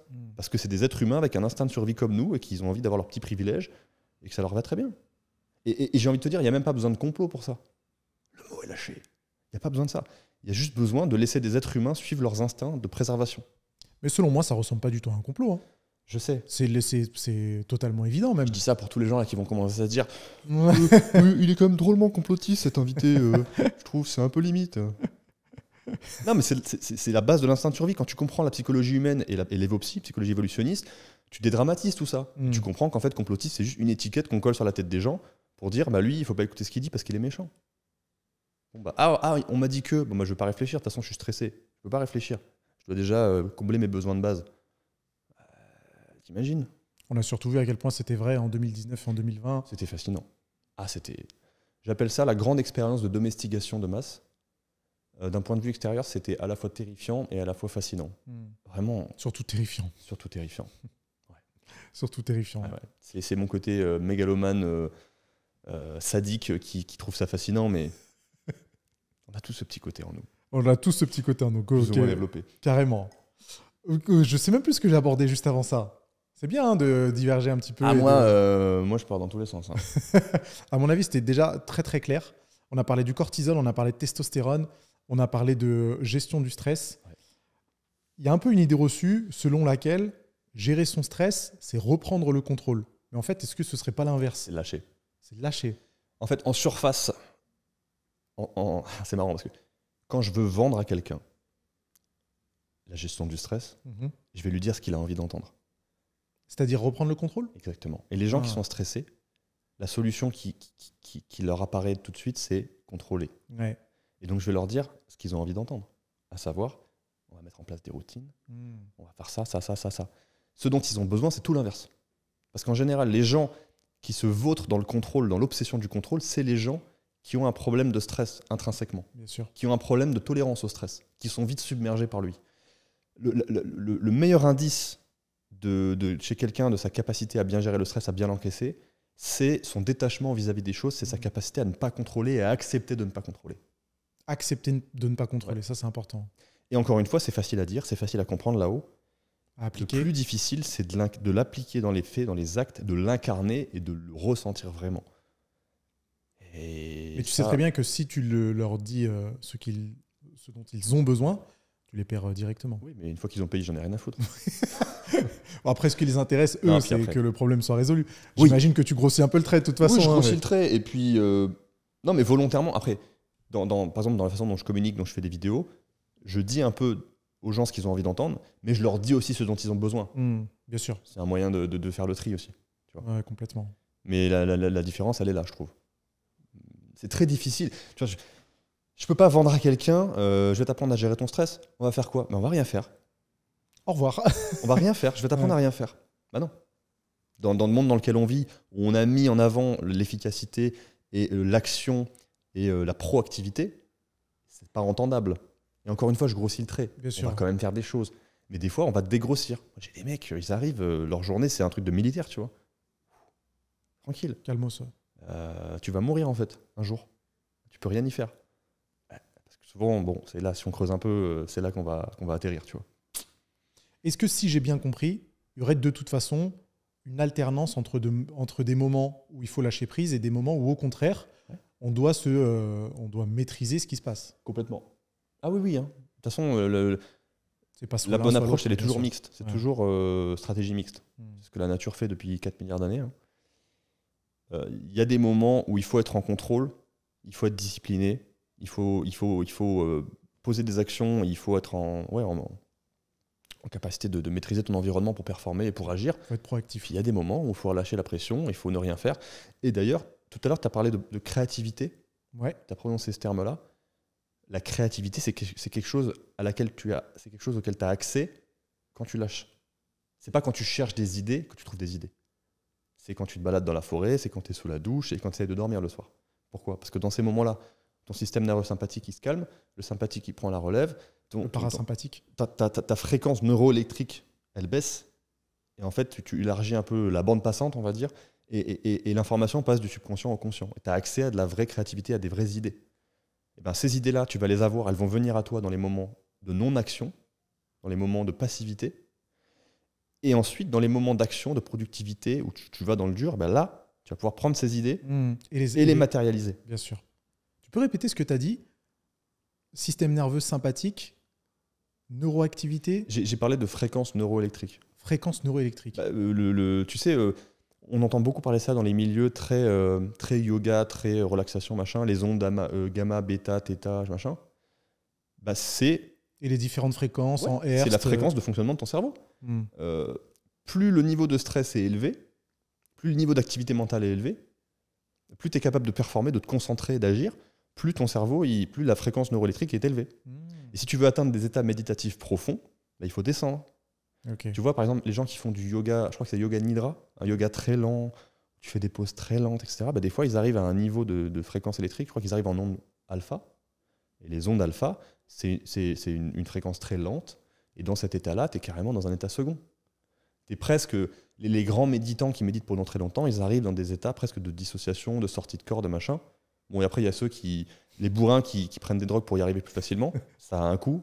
Je ne leur conseille pas du tout. On en avait parlé dans un précédent podcast avec quelqu'un d'autre, effectivement. Ça va avec l'époque. On veut tout de suite. Mais ça a un coût. C'est comme l'hypnose. Ouais, c'est efficace, ça amène un résultat, mais il y a un coût caché. Tu vas toujours payer le prix. Il n'y a pas de repas gratuit. There is no free meal. Ça, c'est un économiste qui dit ça. En général, l'économie et la santé, il y a pas mal de passerelles. Tu vois, c'est un peu comme... je surcitais la France. Tu veux tout de suite, donc tu fais de la dette. Tu veux vivre à crédit. Bah, à l'arrivée, faut payer. À l'arrivée, il y a un mur. Bah, si tu veux ouvrir tes champs de conscience, machin, en passant par des aides extérieures un peu hardcore, va falloir payer. Va falloir payer le prix. Sauf que le prix, on n'en parle pas parce que c'est pas sexy, tu vois. C'est un peu pareil avec tout ce qu'on a dit avant. C'est pareil avec la productivité à tout prix. C'est pareil avec la muscu. Hein. Tu veux prendre 15 kilos de muscle dans tes 2 premières années, tu vas investir beaucoup d'énergie. Est-ce que tu es prêt à payer le prix? Ouais. Tu vas mettre beaucoup de pression sur ton système nerveux, beaucoup de tension sur tes articulations. Est-ce que tu es prêt à payer le prix? Est-ce que c'est écologique au sens premier du terme? Pas au sens galvaudé d'aujourd'hui? Je suis pas sûr. Moi, c'est pour ça que j'ai été séduit par la méthode Lafay à l'origine, parce que j'ai perçu ça dedans. Mais de temps en temps, je fais des séances de bourrin, parce que je kiffe ça. Mais juste, pas tout le temps. Parce que je pars du principe que tu peux difficilement te développer partout en même temps. Tu vois, c'est même peut-être impossible. Hein. Je pense que c'est impossible. Après, il y a des gens qui sont dans le top 1 pour 1000 de la génétique. Moi, j'en fais pas partie du tout. Moi, je m'épuise assez vite, tu vois. Si je fais 5 séances semaine et que j'essaie de développer mon business et que j'ouvre un peu trop souvent la courbe du Bitcoin, moi, je vais être trop stressé, tu vois. Et donc, je vais m'épuiser. Et ma testostérone, elle va baisser. Surtout je vais prendre la courbe du gras. du Bitcoin, en plus. Et du coup, ma confiance en moi, elle va chuter. Et puis voilà. Puis après, remonter la pente, compliqué. Donc, il faut choisir ses combats.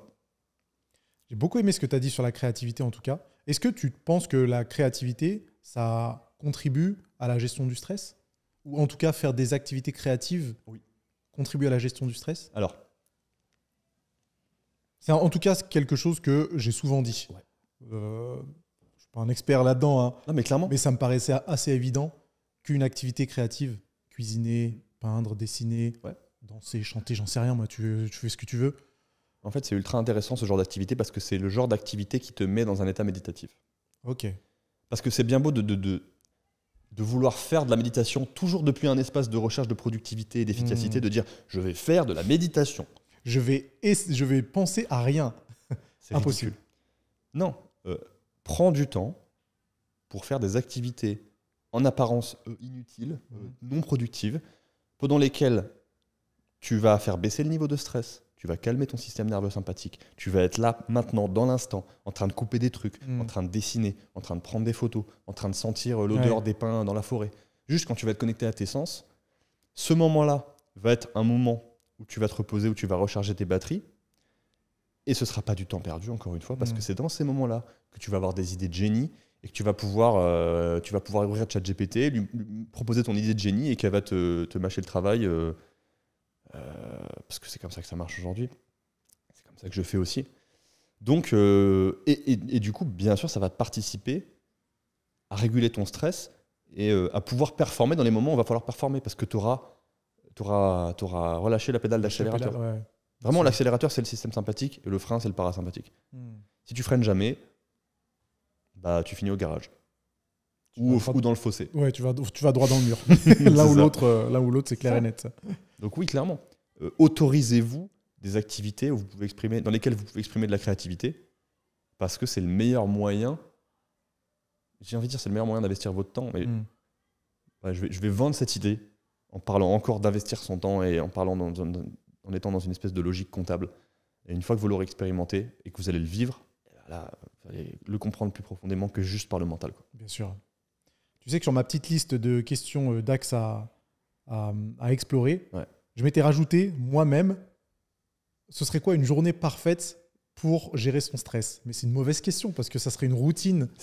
Alors cette question, elle en dit long sur ton propre rapport aux choses, tu vois. Ah bah ouais, mais je pense qu'on se connaît pas, c'est la première fois qu'on se rencontre, mais tu as dû capter que j'étais quelqu'un qui aimait bien l'organisation, qui aimait bien la routine et que ce genre de questions, elles me ressemblent bien. Mais après ce qu'on a dit aujourd'hui, je me demande si c'est vraiment une question cohérente et si de rentrer dans une logique de routine pour gérer son stress, bah, ce ne serait pas justement la chose à ne pas faire. Pour moi, une logique de routine, en fait, le problème, ce n'est pas la routine. C'est depuis quel espace, depuis quelle énergie, depuis quel espace tu abordes la routine. Tu vois, la routine, il y a du bon à prendre dans la routine. Il y a des moments de ta vie où tu as besoin d'avoir une routine. Moi, personnellement, je pars dans tous les sens. J'ai aucune capacité d'organisation ni de concentration. Tout le temps? C'est toute ta personnalité? Mais oui. Donc, j'ai fini par l'accepter. Je ne peux pas lutter contre soi-même. devenir un idéal de soi-même, c'est une énorme fraude, une énorme impasse. Le dev perso nous a bien vendu cette idée-là. C'est une catastrophe. Donc, j'ai accepté que ça ne me convenait pas. Et des fois, j'ai besoin d'un peu de chaos, je fonctionne dans le chaos et je prévois parfois un peu au dernier moment sur quoi je vais me consacrer mon temps et mon travail en fonction de mon énergie du moment. Ok, mais en même temps, j'ai besoin d'un minimum de cadre. Sinon, désolé, mais en fait, aujourd'hui, si tu veux développer un mode de vie où tu peux répondre à tes besoins et kiffer un peu, en France, tu as intérêt d'être un peu cadré. Sinon, ça va être compliqué, tu vois. Sinon, ça part en vrille. Donc il faut un minimum de routine. Mais pour quelqu'un qui a un mode de vie très cadré, qui a beaucoup de stress dans sa vie, qui a plusieurs activités professionnelles, qui a une vie de famille, qui a un machin, comme c'est peut-être ton cas, la journée idéale pour bien gérer son stress, c'est d'être toujours à l'écoute de soi. Facile à dire. Facile à dire. Très facile à dire. C'est de ne pas mettre de réveil si tu peux te le permettre, ou d'utiliser un réveil de luminothérapie qui va te réveiller, machin, à longueur d'onde, ça c'est intéressant. Ça va être de manger des protéines au petit déjeuner, mais aussi des glucides. Parce que protéines, précurseur de la dopamine, humeur, entrain, motivation, tout ça. Glucides, oui, diète cétogène, tu vas avoir plus d'énergie parce que tu vas carburer au stress, mais en fait, du coup, ton corps, il préfère produire de l'énergie à partir des glucides parce que c'est plus facile. Et si déjà tu es en stress depuis des années,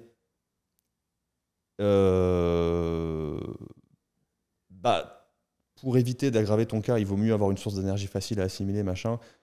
Et en vrai, si t'es pas épuisé, les glucides, tu vas les digérer correctement, tu n'auras pas trop de coups de barre, parce que ta glycémie, elle va bien fonctionner, machin. Donc, surtout si tu t'enfiles pas des types de glucides qui n'ont pas lieu d'être. Donc pour moi, déjà, la journée idéale pour bien gérer son stress, c'est de sortir, c'est de considérer tout ce qui est diète cétogène, jeûne intermittent, douche froide, pour ce que c'est, à savoir des outils. C'est comme mettre de la nitro dans ton moteur.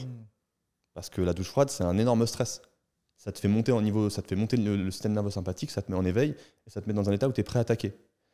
Donc c'est de considérer tout ça pour ce que c'est, et de ne pas tomber dans le piège de considérer ça comme un espèce de dogme, et de ne pas se sentir obligé de le faire. Encore une fois, c'est l'énergie à partir de laquelle tu fais les choses qui est importante. Si tu le fais depuis un espace où tu t'obliges, où tu te maltraites, là c'est problématique. Et rien que pour le savoir, ça, il faut s'écouter, savoir depuis quel espace tu le fais. Et ensuite, ça peut être intégrer des choses, ça peut être intégrer de la respiration, ça peut être, toutes les heure et demie de taf, de faire une pause, d'aller marcher un peu, de respirer un peu, de faire certaines respirations pour calmer le système nerveux sympathique, d'allonger les phases d'expiration, par exemple. Mais là, on est encore dans le faire, toujours faire. Et moi, j'essaie de sortir de ça. Je te dis, la plupart des gens à qui j'en parle, ils font déjà trop. Donc déjà, c'est de dégrossir, en fait, d'enlever le superflu. Ils font déjà trop de bonnes choses, je mets des gros guillemets, en pensant que ça va leur aider à réguler le stress. Ils sont trop rigides, en fait. Et cette rigidité, cette obsession du contrôle, ça rajoute une charge mentale qui est énorme. Bien sûr. Tu vois, le simple fait de dissiper cette charge mentale, déjà, tu surcompenses ce que tu as perdu en dégrossissant un peu tes routines. Tu vois ce que je veux dire ? Carrément. Tu perds à un endroit, tu gagnes à un autre. Sauf que si tu arrives à être au même équilibre en faisant moins, tu as beaucoup plus de temps pour être. Tu as beaucoup plus de temps pour être ancré là, maintenant, présent avec toi-même. Et en général, ça va mieux se passer, quoi. Je t'avoue que c'est ce à quoi j'aspire. C'est ce à quoi j'aspire. C'est ce à quoi j'aspire. Par contre, j'ai une petite réflexion. Tu m'aurais pas invité sinon. Ouais, c'est clair et net. J'ai une petite réflexion. Je suis gros consommateur de podcasts et surtout gros consommateur de podcasts anglo-saxons. J'aime bien les Andrew Huberman, etc. Mais je trouve que dans leurs podcasts, il y a toujours une approche un peu américaine, dans le sens où il faut se forcer à faire des choses qu'on n'a pas envie de faire pour atteindre un niveau plus élevé de son propre soi. La dernière fois, j'avais écouté un podcast d'Huberman, justement, où il disait que les activités qu'on n'avait pas envie de faire, justement, c'était celles qui permettaient de développer une partie du cerveau. Je crois que je ne saurais plus retrouver le nom de cette partie du cerveau. Le lobe frontal ? Peut-être. Tout ce qui te permet de réfréner tes pulsions, tes instincts et d'être plus en mode système 2. Système 1, système 2, les deux vitesses de la pensée. Je pense que c'est à ça qu'il faisait référence. Probablement. En tout cas, il a dit un nom anglais que je n'arriverai pas à traduire en français. Et ça m'a un peu interpellé de me dire, attends, est-ce que les activités que je n'aime pas faire mais que je fais quand même vont à terme me permettre d'améliorer mon bien-être ? Et il prenait en l'occurrence la douche froide en exemple, la restriction alimentaire, le sport évidemment, et éviter de tomber dans les écueils de malbouffe, pornographie, etc. Alors, c'est vrai que la façon dont je l'ai déroulé juste avant, ça fait un peu une invitation à la branlette. C'est pas l'idée. L'idée, c'est de doser. Et encore une fois, le problème, c'est pas la routine, c'est pas ce que tu fais, c'est depuis quel espace tu le fais. Comme dirait la personne qui m'accompagne en thérapie, est-ce que tu le fais depuis un vide de soi, depuis un plein de soi? J'aime beaucoup Huberman, j'aime beaucoup ce qu'il fait, et ce qu'il dit là, c'est pertinent. C'est réel, c'est-à-dire que, en fait, il parle du phénomène d'hormèse, de se renforcer en s'exposant à la difficulté, en s'exposant à la contrainte, au stress. On est fait pour ça, mais il faut en avoir les ressources.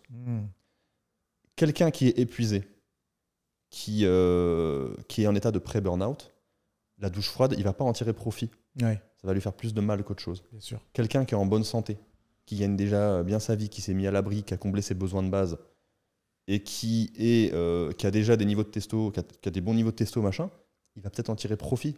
Donc ça va être intéressant pour lui, pour aller chercher plus. Et après, la question, c'est encore une fois, est-ce que tu t'écoutes? Et est-ce que cette envie d'aller chercher plus, cette envie de faire plus, d'être plus, est-ce qu'elle vient de toi? Est-ce qu'elle vient de tes prédispositions intrinsèques à dominer? Ou est-ce que, par désir mimétique, et parce que tu ne sais pas t'écouter, on t'a implanté cette envie dans le cerveau parce que tu as écouté tel mec qui, lui, a les capacités, alors que toi, tu ne les as pas.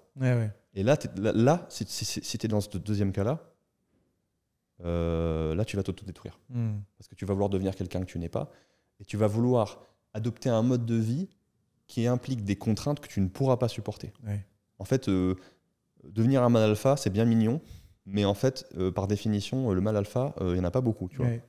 Encore une fois, l'humanité s'organise en échelle de dominance hiérarchique. L'égalité et l'égalitarisme, c'est une fraude. Ça n'existe pas. La nature n'a jamais prévu un truc aussi dysfonctionnel que ça. Donc en fait, apprends à t'écouter. Je ne parle pas à toi, bien sûr, je parle aux gens de manière générale. Je le prends aussi pour moi, parce que je peux te dire que j'en ai besoin de temps à autre. Oui, mais la plupart des gens... apprends à s'écouter, et être honnête avec soi-même, être au clair avec quelle est vraiment ta place, de quoi est-ce que tu es capable, de quoi est-ce que tu seras jamais capable, parce qu'il y a des choses dont tu seras jamais capable. Moi, je serai jamais capable de faire une barre à 150 ou 200 kg développé couché. C'est impossible. Impossible. Je fais de la muscu depuis 2009. Je fais 1m80, 80 kg. Et je suis relativement gras, tu vois. Bon, il y a eu beaucoup de cortisol, machin, pas beaucoup de régularité, mais quand même, tu vois. J'ai pas la génétique, j'ai pas d'exemple en tête, mais tu vois ce que je veux dire. Donc juste, faut être honnête avec soi-même et être au fait de quelles sont tes forces, de quelles sont tes faiblesses, de quelles sont les choses où tu vas être extrêmement performant et quels sont les trucs où ça va te demander beaucoup trop de travail de devenir performant. Tu vois, moi, je suis bon en improvisation, j'ai plein d'idées tout le temps. C'est ma force. J'ai aucune capacité de concentration. Je ne sais pas structurer un business, je ne sais pas faire tout ça. Je suis nul. Et si je devais apprendre ça, ça me demanderait beaucoup trop d'efforts. Ça me demanderait d'investir beaucoup trop d'énergie. À quoi bon, tu vois? Juste, il faut être lucide avec soi-même et être honnête avec soi-même et comprendre qui on est, quoi. Et pas tomber dans le piège de vouloir devenir un idéal. Parce que là, en fait, tu te coupes de plus en plus de toi-même et tu tombes de plus en plus dans ce piège. Et plus tu es coupé de toi-même, moins tu as les capacités de t'écouter et plus tu te maltraites, en fait, si c'est ton logiciel de base. Et à l'arrivée, en général, il y a la dépression, quoi. Mais tu vois, si tu es à la place d'un jeune homme qui a la vingtaine d'années, il ouvre YouTube, il voit des routines pour réguler son stress, etc. Quel conseil on pourrait lui donner? Je prends l'exemple d'un jeune homme parce que, bon, tous les deux des hommes, mais quel conseil on pourrait lui donner? Est-ce qu'il faut regarder, mais pas copier? Est-ce qu'il faut s'inspirer, mais pas forcément essayer de dupliquer? C'est dur comme question. Parce qu'aujourd'hui, YouTube, c'est un ramassis de malades mentaux. Après, je dis YouTube, mais ça peut être des livres de développement perso, ça peut être les conseils de tes potes, ça peut être... 95% des gens qui sont dehors, là, ils ont besoin d'aller voir un psy et c'est le truc dont ils ont le plus besoin au monde. C'est vrai que je suis un peu d'accord. Parce que tu vois, quand tu dis s'écouter soi-même, personnellement, ça va. Mais j'ai 37 ans. Si je m'étais posé la même question à 20 ans, tu me dis écoute-toi toi-même, je me dis mais comment je fais? Comment je fais? Ah, tu aurais été dans l'incapacité, tu savais pas comment faire. Je savais pas comment faire. Parce que tu réfléchis de là-haut. Probablement. je me revois à 20 ans, je sais très bien le jeune homme que j'étais, à aucun moment j'aurais été capable de le faire. Ouais, mais t'en avais pas besoin à l'époque, peut-être. Tu vois. Donc, dans le jeune qui tombe sur YouTube, je lui dirais va lire la définition de discernement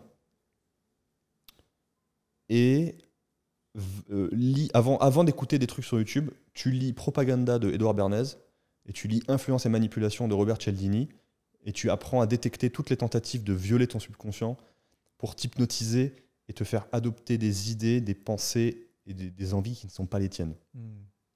Prérequis de base, tu vois. Et là, peut-être, tu commenceras à avoir les armes pour discerner le vrai du faux. C'est très prétentieux, mais plutôt pour discerner ce qui est bon pour toi de ce qui va te détruire. Et va voir un psy. Mais trouve-en un bon, parce que les psys, c'est comme les médecins. Les trois quarts, c'est des chèvres et ils savent pas de quoi ils parlent. C'est vrai que c'est un peu une galère. C'est comme dans tous les métiers, en fait. La plupart des gens, ils sont pas à leur place. Pourquoi ils sont pas à leur place? Parce qu'ils n'ont pas su s'écouter et qu'ils ont suivi une voie qu'on leur avait vendue et puis ils vont se réveiller à 50 ans, ils vont faire une crise, ou pas d'ailleurs.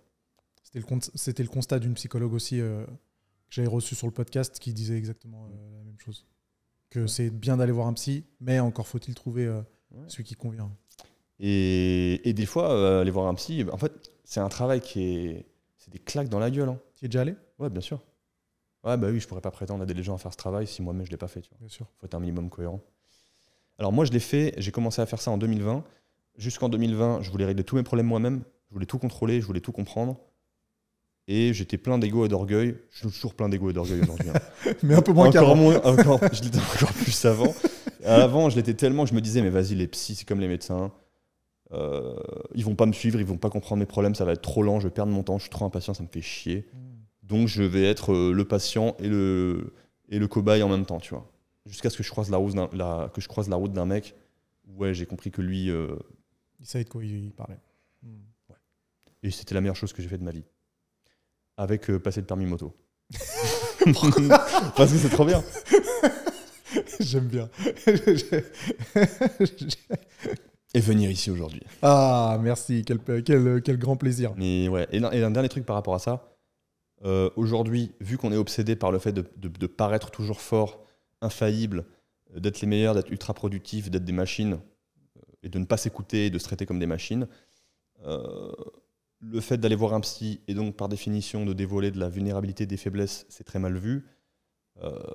C'est considéré comme un truc de faible, alors qu'en fait, c'est tout l'inverse.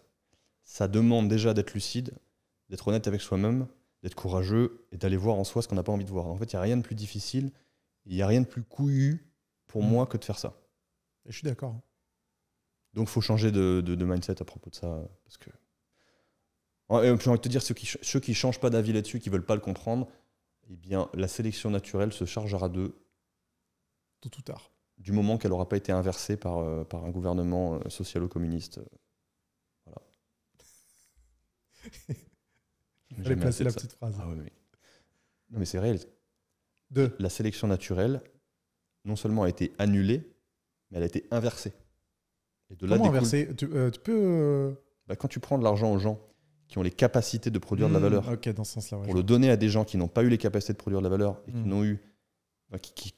n'ont pas de souveraineté individuelle et qui n'ont pas de responsabilité individuelle et qui comptent sur les autres pour les aider, tu inverses le processus.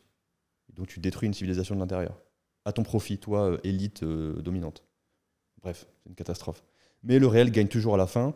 Ibn Khaldoun a dit, c'était un soufi lui je crois, il a dit il y a 5 ou 6 siècles, le fameux des temps difficiles créent des hommes forts créent des temps agréables, des temps agréables créent des hommes faibles. On en est là. Et des hommes faibles recréent des temps difficiles. Hop, fin de cycle, on reboucle. Bon, je fais pas un dessin sur où est-ce qu'on en est dans le cycle. Tu penses qu'on est pile dans le cycle homme faible et que ça arrive à la fin? Ah oui. Des hommes faibles ont recréé des temps difficiles. Et des temps difficiles vont recréer des hommes forts. On repart pour un tour, mais c'est très bien, c'est comme ça. Puis tu vas ailleurs dans le monde, ils en sont à un autre stade du cycle. Et puis c'est des cycles, comme tu l'as dit. C'est valable pour une civilisation, c'est valable pour un humain. Tu vois, si tu te reposes pas entre 2 sessions de taf, tu surchauffes. Si tu dors pas entre 2 journées, tu surchauffes. Si tu prends pas ton dimanche pour pas bosser, le week-end un peu pour calmer le jeu, tu surchauffes. Et si tu ralentis pas un petit peu le rythme en hiver quand même, tu surchauffes. Tu vois. les cycles. Pareil, si quand tu vieillis, tu refuses de ralentir le rythme, pareil. À tous les horizons de temps, il y a le même mécanisme. Et ça marche bien. Il suffit de l'écouter. Mais c'est très dur. C'est très dur. Je suis comme toi. Mais ça s'entraîne. C'est ça la bonne nouvelle. Je ne prétends pas incarner à 100% tout ce que je raconte. Je crois que personne ne peut prétendre incarner à 100% tout ce qu'il raconte. En fait, moi, c'est pas le cas non plus, je te rassure. Faut pas se leurrer, quoi. Enfin, en fait, tu peux avoir des idéaux,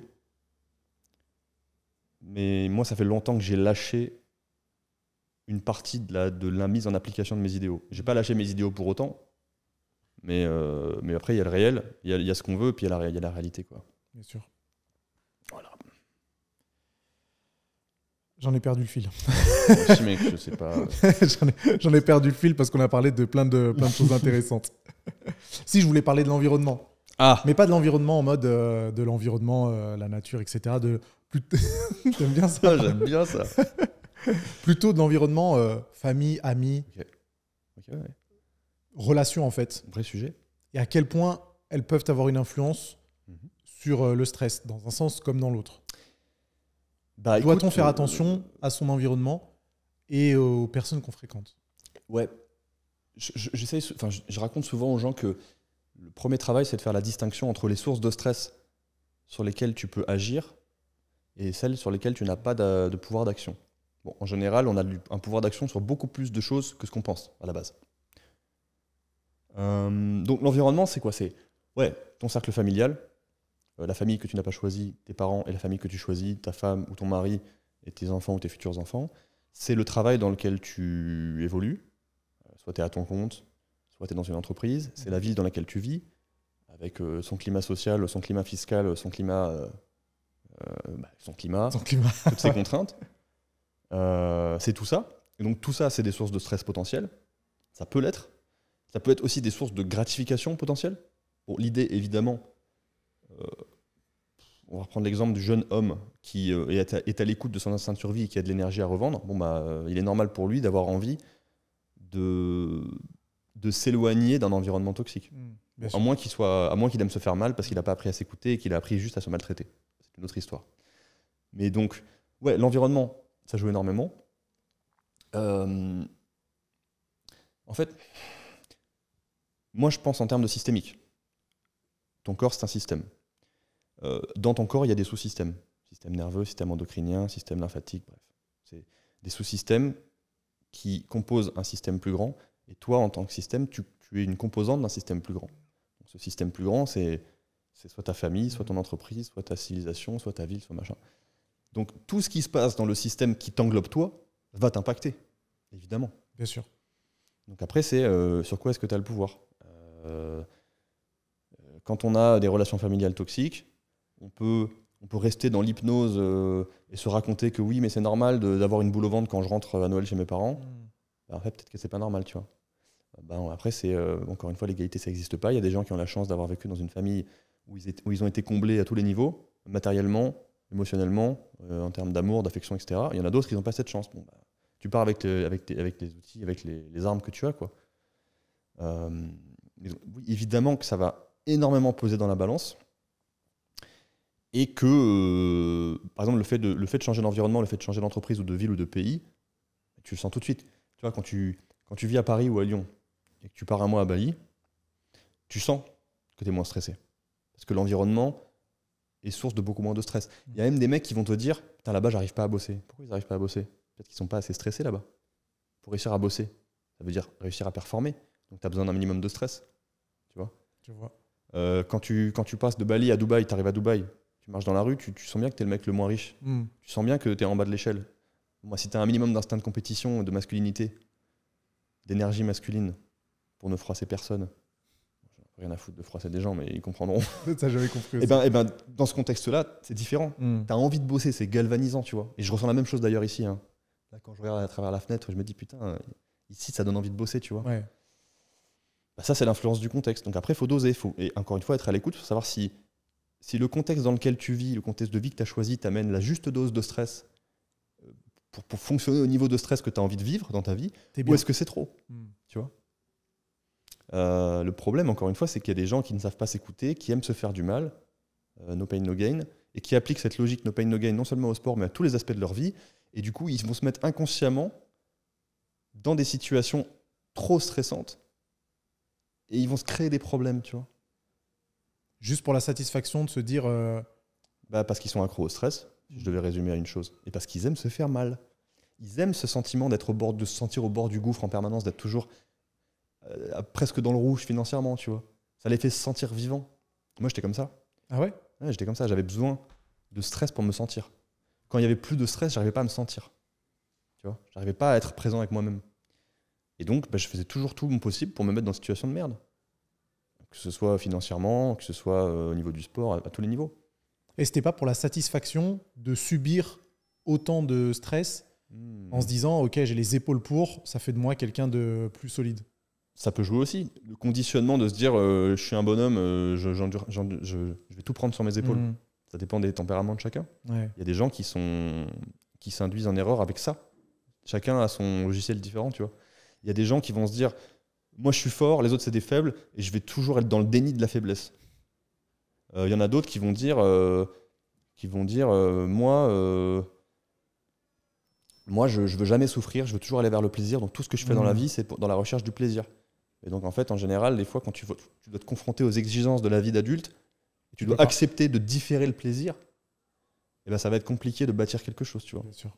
J'en reviens à ce que tu disais sur Huberman tout à l'heure, là, le fait de s'exposer à du stress choisi, d'entraîner sa tolérance au stress, de faire de la douche froide, du machin, de différer le plaisir, d'accepter l'inconfort, c'est un moyen déjà de calmer ton système de la récompense, ton système de la dopamine qui est maltraité aujourd'hui par toute la gratification instantanée qui est partout. C'est un moyen aussi de littéralement muscler ton cerveau, tes lobes frontaux, pour travailler cette espèce d'abnégation, de capacité à différer le plaisir, de capacité à de ne pas céder à tes pulsions, capacité qui est indispensable dans la vie d'adulte pour bâtir, en fait, pour pas être un enfant. C'est pas parce que tu es un adulte administrativement que tu seras un adulte à tous les niveaux. J'aime bien ça. Ouais. Mais donc, encore une fois, tout ça, c'est super outils, mais il faut avoir les moyens d'en tirer profit. Si tu es épuisé, ce ne sera pas le cas. Tout ça s'embrique, tout ça est complexe. Et comme c'est extrêmement complexe et qu'on ne comprend pas tout, commençons par les bases. Tu vois. C'est toujours sur ça que j'atterris. Je suis en train de réfléchir à si j'ai bien répondu à ta question. Mais ouais, du coup, pour le contexte, T'as bien répondu. Pour le contexte, arrête de te plaindre, arrête de croire que le prochain président il va te sauver. Si ta boîte, si ton métier c'est de la merde, reconvertis-toi. Si la boîte dans laquelle tu bosses ça te stresse trop, soit tu vas aller au combat et tu vas obtenir ce que tu veux, soit tu vas choisir la fuite. En tout cas, évite l'inhibition à tout prix parce que l'inhibition te détruira. Si la ville dans laquelle tu vis c'est trop contraignant, explore les possibilités qui s'offrent à toi. Accepte que tu es un peu maître de ta vie quand même et que tu es responsable et prends des dispositions qui s'imposent. Mais ne te laisse pas pourrir dans un environnement qui génère trop de stress pour ce que tu es capable d'endurer. Ouais. Ça te fait quoi quand tu partages ce genre de mots et que tu te retrouves face à des personnes qui sont totalement hermétiques à ce genre de discours? Je passe mon chemin. Ouais. Je peux plus. J'ai pas le temps, mec. Je t'avoue que j'ai aussi ce genre de discours. En fait, mais je sais. Mais c'est... Vas-y. J'ai aussi ce genre de discours. J'ai appris à l'édulcorer, en fait, avec les années, de par le désir, justement, d'essayer de changer tout le monde. C'est hyper prétentieux de dire que j'ai la capacité de changer tout le monde. C'est pas du tout ce que je suis en train de dire. Sois prétentieux, mec. Sois prétentieux. C'est même pas ce que je suis en train de dire. Mais je partage 100% ton avis sur le coup. Mais c'est dur de se retrouver face à des personnes qui ne sont soit pas réceptives, qui sont pas réceptives, et qui se plaignent justement de tout ce que pourrait provoquer le stress. Oui, c'est dur parce que, en fait, plus tu comprends la psychologie humaine, plus tu vois quand les gens se mentent à eux-mêmes. Et tu vois quand les gens ont des œillères et qui ne voient pas ce qui, toi, t'apparaît comme évident. Et ça fait chier parce que tu te dis, c'est mon frère humain, il pourrait mieux exploiter son potentiel, mais il n'y arrive pas parce que ça. Moi, c'est ce qui m'anime le plus. J'ai parfois la prétention, même si j'essaie de mettre un peu d'eau dans mon vin, de mieux savoir qu'autrui ce qui est bon pour lui. Même si là, je dresse des généralités et je me prends un peu pour Dieu, j'en ai conscience, mais des fois, je me repose un peu là-dessus, tu vois. Ça m'aide à agir. Juste, il faut le prendre pour ce que c'est. Mais je comprends ce que tu veux dire. C'est extrêmement frustrant, c'est même triste, tu vois. Parce que tu vois des gens qui... Tu sais, des fois, il y a juste un petit truc. T'as l'impression qu'il manque juste un petit truc qu'ils ne veulent pas voir. Genre, des fois, c'est l'éléphant au milieu de la pièce, mais il ne le voit pas. Ça me fait penser, tout le monde dit « je ne crois que ce que je vois ». C'est l'inverse. Tu ne peux voir, tu ne seras en capacité de voir que ce en quoi tu crois déjà. Si tu crois que ça n'est pas possible, tu ne pourras pas le voir. Ouais. Tu vois, c'est la caverne de Platon. Et si je te prends du fond de la caverne et que je te mets en plein soleil et que je te montre d'un coup, ça va te brûler, tu vas être agressif vis-à-vis de moi et tu vas retourner au fond de la caverne. Donc en fait, c'est même pour toi, c'est pas souhaitable. Je dis pour toi, pour moi, c'est pas souhaitable d'essayer de montrer la réalité de manière trop brutale à des gens qui sont pas prêts à la recevoir. Et ça, c'est extrêmement prétentieux, j'assume. Complètement. C'est dit. Ouais. Non, mais vraiment. Et tu vois, et les gens qui me reprochent ce genre de propos, il y en a qui te le reprochent déjà ? bien sûr. Mais je fais exprès de les énoncer, ces propos, ouvertement, parce qu'en fait, les gens qui me reprochent ce genre de propos sont les gens, selon moi, sont les gens qui ne sont pas encore en mesure de faire ce travail parce qu'ils sont encore trop paralysés par l'ego, enfin trop emprisonnés par l'ego. Et je dis pas que l'ego c'est mal. Je dis que trop d'ego, c'est comme le stress. Bien sûr. Trop d'ego, ça va t'entraver. Pas assez d'ego, ça va te transformer en merde. Donc, on se revoit dans 2-3 ans, et peut-être que dans 2-3 ans, le propos, et on en rediscute, tu vois. Peut-être dans 2-3 ans, le propos, ils le percevront différemment, parce qu'ils seront en mesure de l'entendre.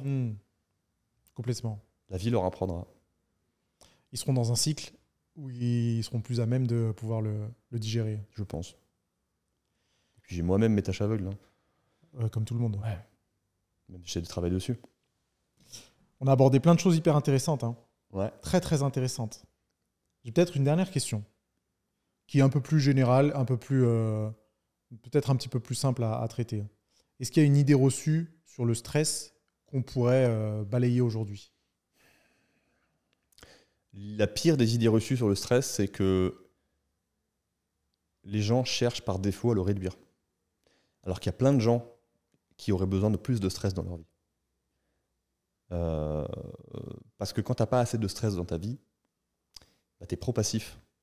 Tu es une loque en fait. Tu fais rien de tes journées. Tu manques d'énergie, tu manques d'entrain, tu manques d'envie de bouffer le monde, en fait, d'aller te confronter au réel, d'aller prendre des risques, d'aller parfois te blesser, te faire mal, te prendre des rejets. Donc il y a beaucoup de nos contemporains qui ont besoin de plus de stress dans leur vie. Ça me fait penser à un truc. Je suis toujours beaucoup un bodybuilder que j'avais rencontré en 2018, je crois, aux États-Unis, à travers une conférence. Et lui, il prenait l'exemple de l'entraînement. Il disait que si la plupart des gens ne progressent pas aussi vite qu'ils le voudraient en musculation, c'est qu'ils n'arrivent pas non seulement à se mettre dans des états d'intensité extrême, mais aussi à se mettre dans des états de relaxation extrême.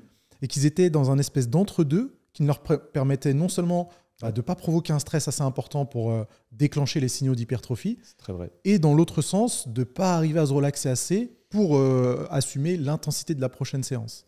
Est-ce que la vie se passe de la même façon ? Tu fais plaisir de ouf, parce que ça va me permettre de nuancer sur le nom Adoméo, c'est d'expliquer un truc que j'ai rarement l'occasion d'expliquer. Merveilleux. Pour moi, ce mec a totalement raison, il a compris un truc qui est très subtil, c'est que la recherche de l'équilibre, ou de naviguer autour d'un équilibre, c'est une impasse.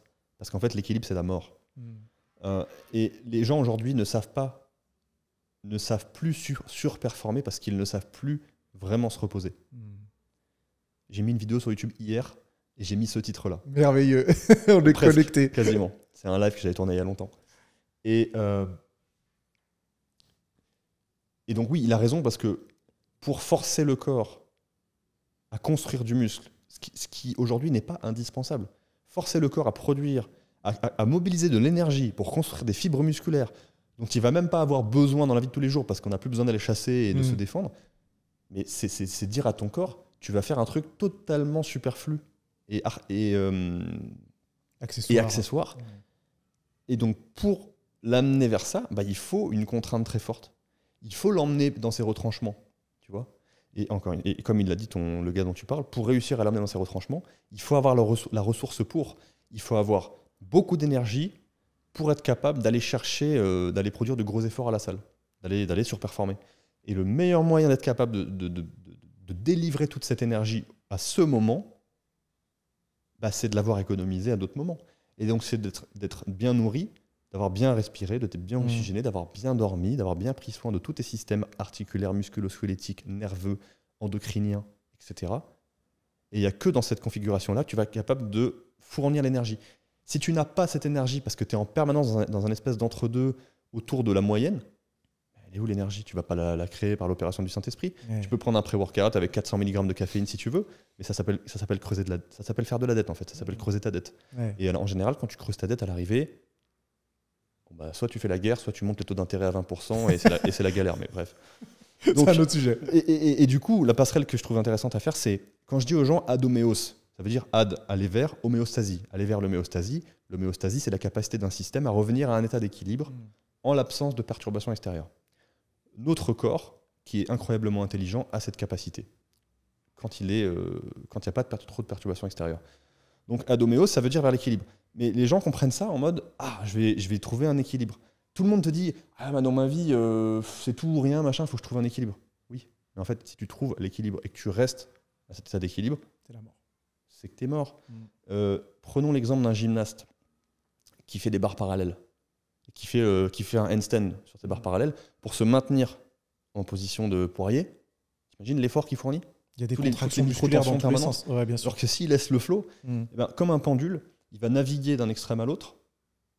Et moi, c'est ça que j'essaye de transmettre et que j'essaye d'inculquer aux gens. Et c'est ce vers quoi j'essaye de les amener, c'est développer une capacité à fonctionner à des extrêmes tout en ayant conscience de ce qu'ils sont en train de faire, en étant connectés à leurs sensations, à leurs émotions et à eux-mêmes, pour savoir quand ils en font trop ou quand ils en font pas assez, et de cultiver cette capacité à naviguer d'un extrême à l'autre.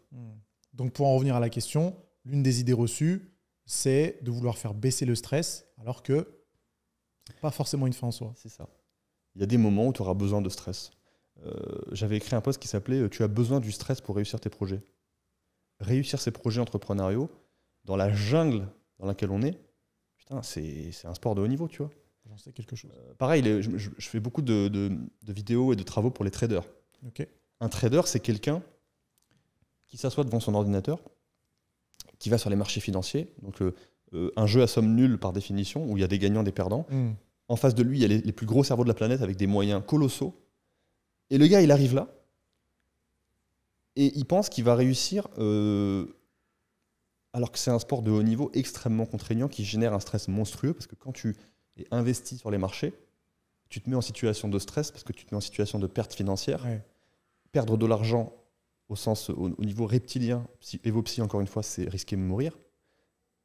Et du coup, il est face au marché, il peut ni fuir ni combattre, donc il s'inhibe, et donc il a énormément besoin d'apprendre à gérer son stress, tu vois, plus que la plupart des gens. Ah oui, surtout quand tu as 8 écrans devant les yeux. C'est l'enfer, tu es hyper vigilant tout le temps, et du coup les traders, tu les vois à 35 ans, c'est bien, ils ont de l'argent, sauf qu'ils ils ont 20-25% de body fat, skinny fat, pas de muscles, ils ont l'air épuisés, ils ont le teint pâle, ils commencent déjà à dépenser le fric qu'ils ont gagné dans les soins médicaux en fait.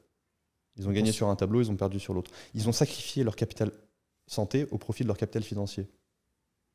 Ce qui est sûrement pas un bon calcul. C'est un très mauvais calcul. Quand même, le capital le plus précieux, je crois que le choix il est vite fait, tu vois. C'est sûr et certain, je suis d'accord. Donc ce gars dont tu parles là, ce bodybuilder, il a Et je sais pas s'il l'a compris, je me demande s'il l'a compris depuis là-haut ou depuis les tripes, si c'est son instinct qui lui a fait ressentir ça. Peut-être un mélange des deux. Ce bodybuilder, c'est Ben Pakulski. Son surnom, c'est le yogi du bodybuilding. Ah.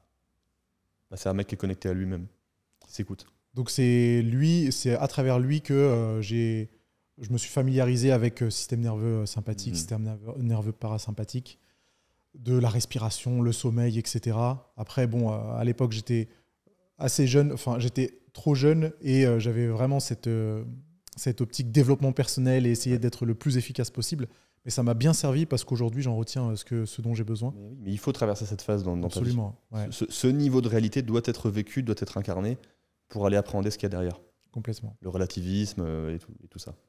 Donc je suis content d'être, tu vois, d'avoir été un petit peu sur la bonne direction par rapport à ça. Complètement. Où est-ce qu'on peut te retrouver moi, YouTube, Insta. Ouais. Insta, c'est là où j'ai le plus de monde.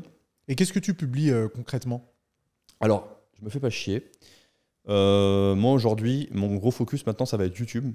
De faire des vidéos qui soient avec de la substance, où j'essaie d'apporter de la valeur ajoutée. J'ai pas grand monde sur YouTube. Je crois que j'ai 2100 abonnés. Là. Ça y est, j'ai passé les 2000. Eh ben, faites monter le compteur d'abonnés. Les amis, abonnez-vous. Je vous attends, je vous reçois avec plaisir. Et sinon, là où je suis le plus actif et le plus visible, c'est sur Instagram, en story. Et en termes de création de contenu, je me contente d'aller prendre des extraits YouTube, de les publier sur Instagram. Et puis j'écris des petits posts un peu piquants de temps en temps aussi. Ça me plaît bien. Et d'aller gratter un peu. Ok, on va aller checker ça. Et tu fais des suivis en plus de ça? Ouais. Okay. Je fais plus que ça aujourd'hui. Je fais des accompagnements de 3 mois avec mon futur associé Timothée. Où là, on va dans le dur. Ouais. Pour tout le monde, j'imagine. Tu as des profils j'envoie des tests de QI à l'entrée.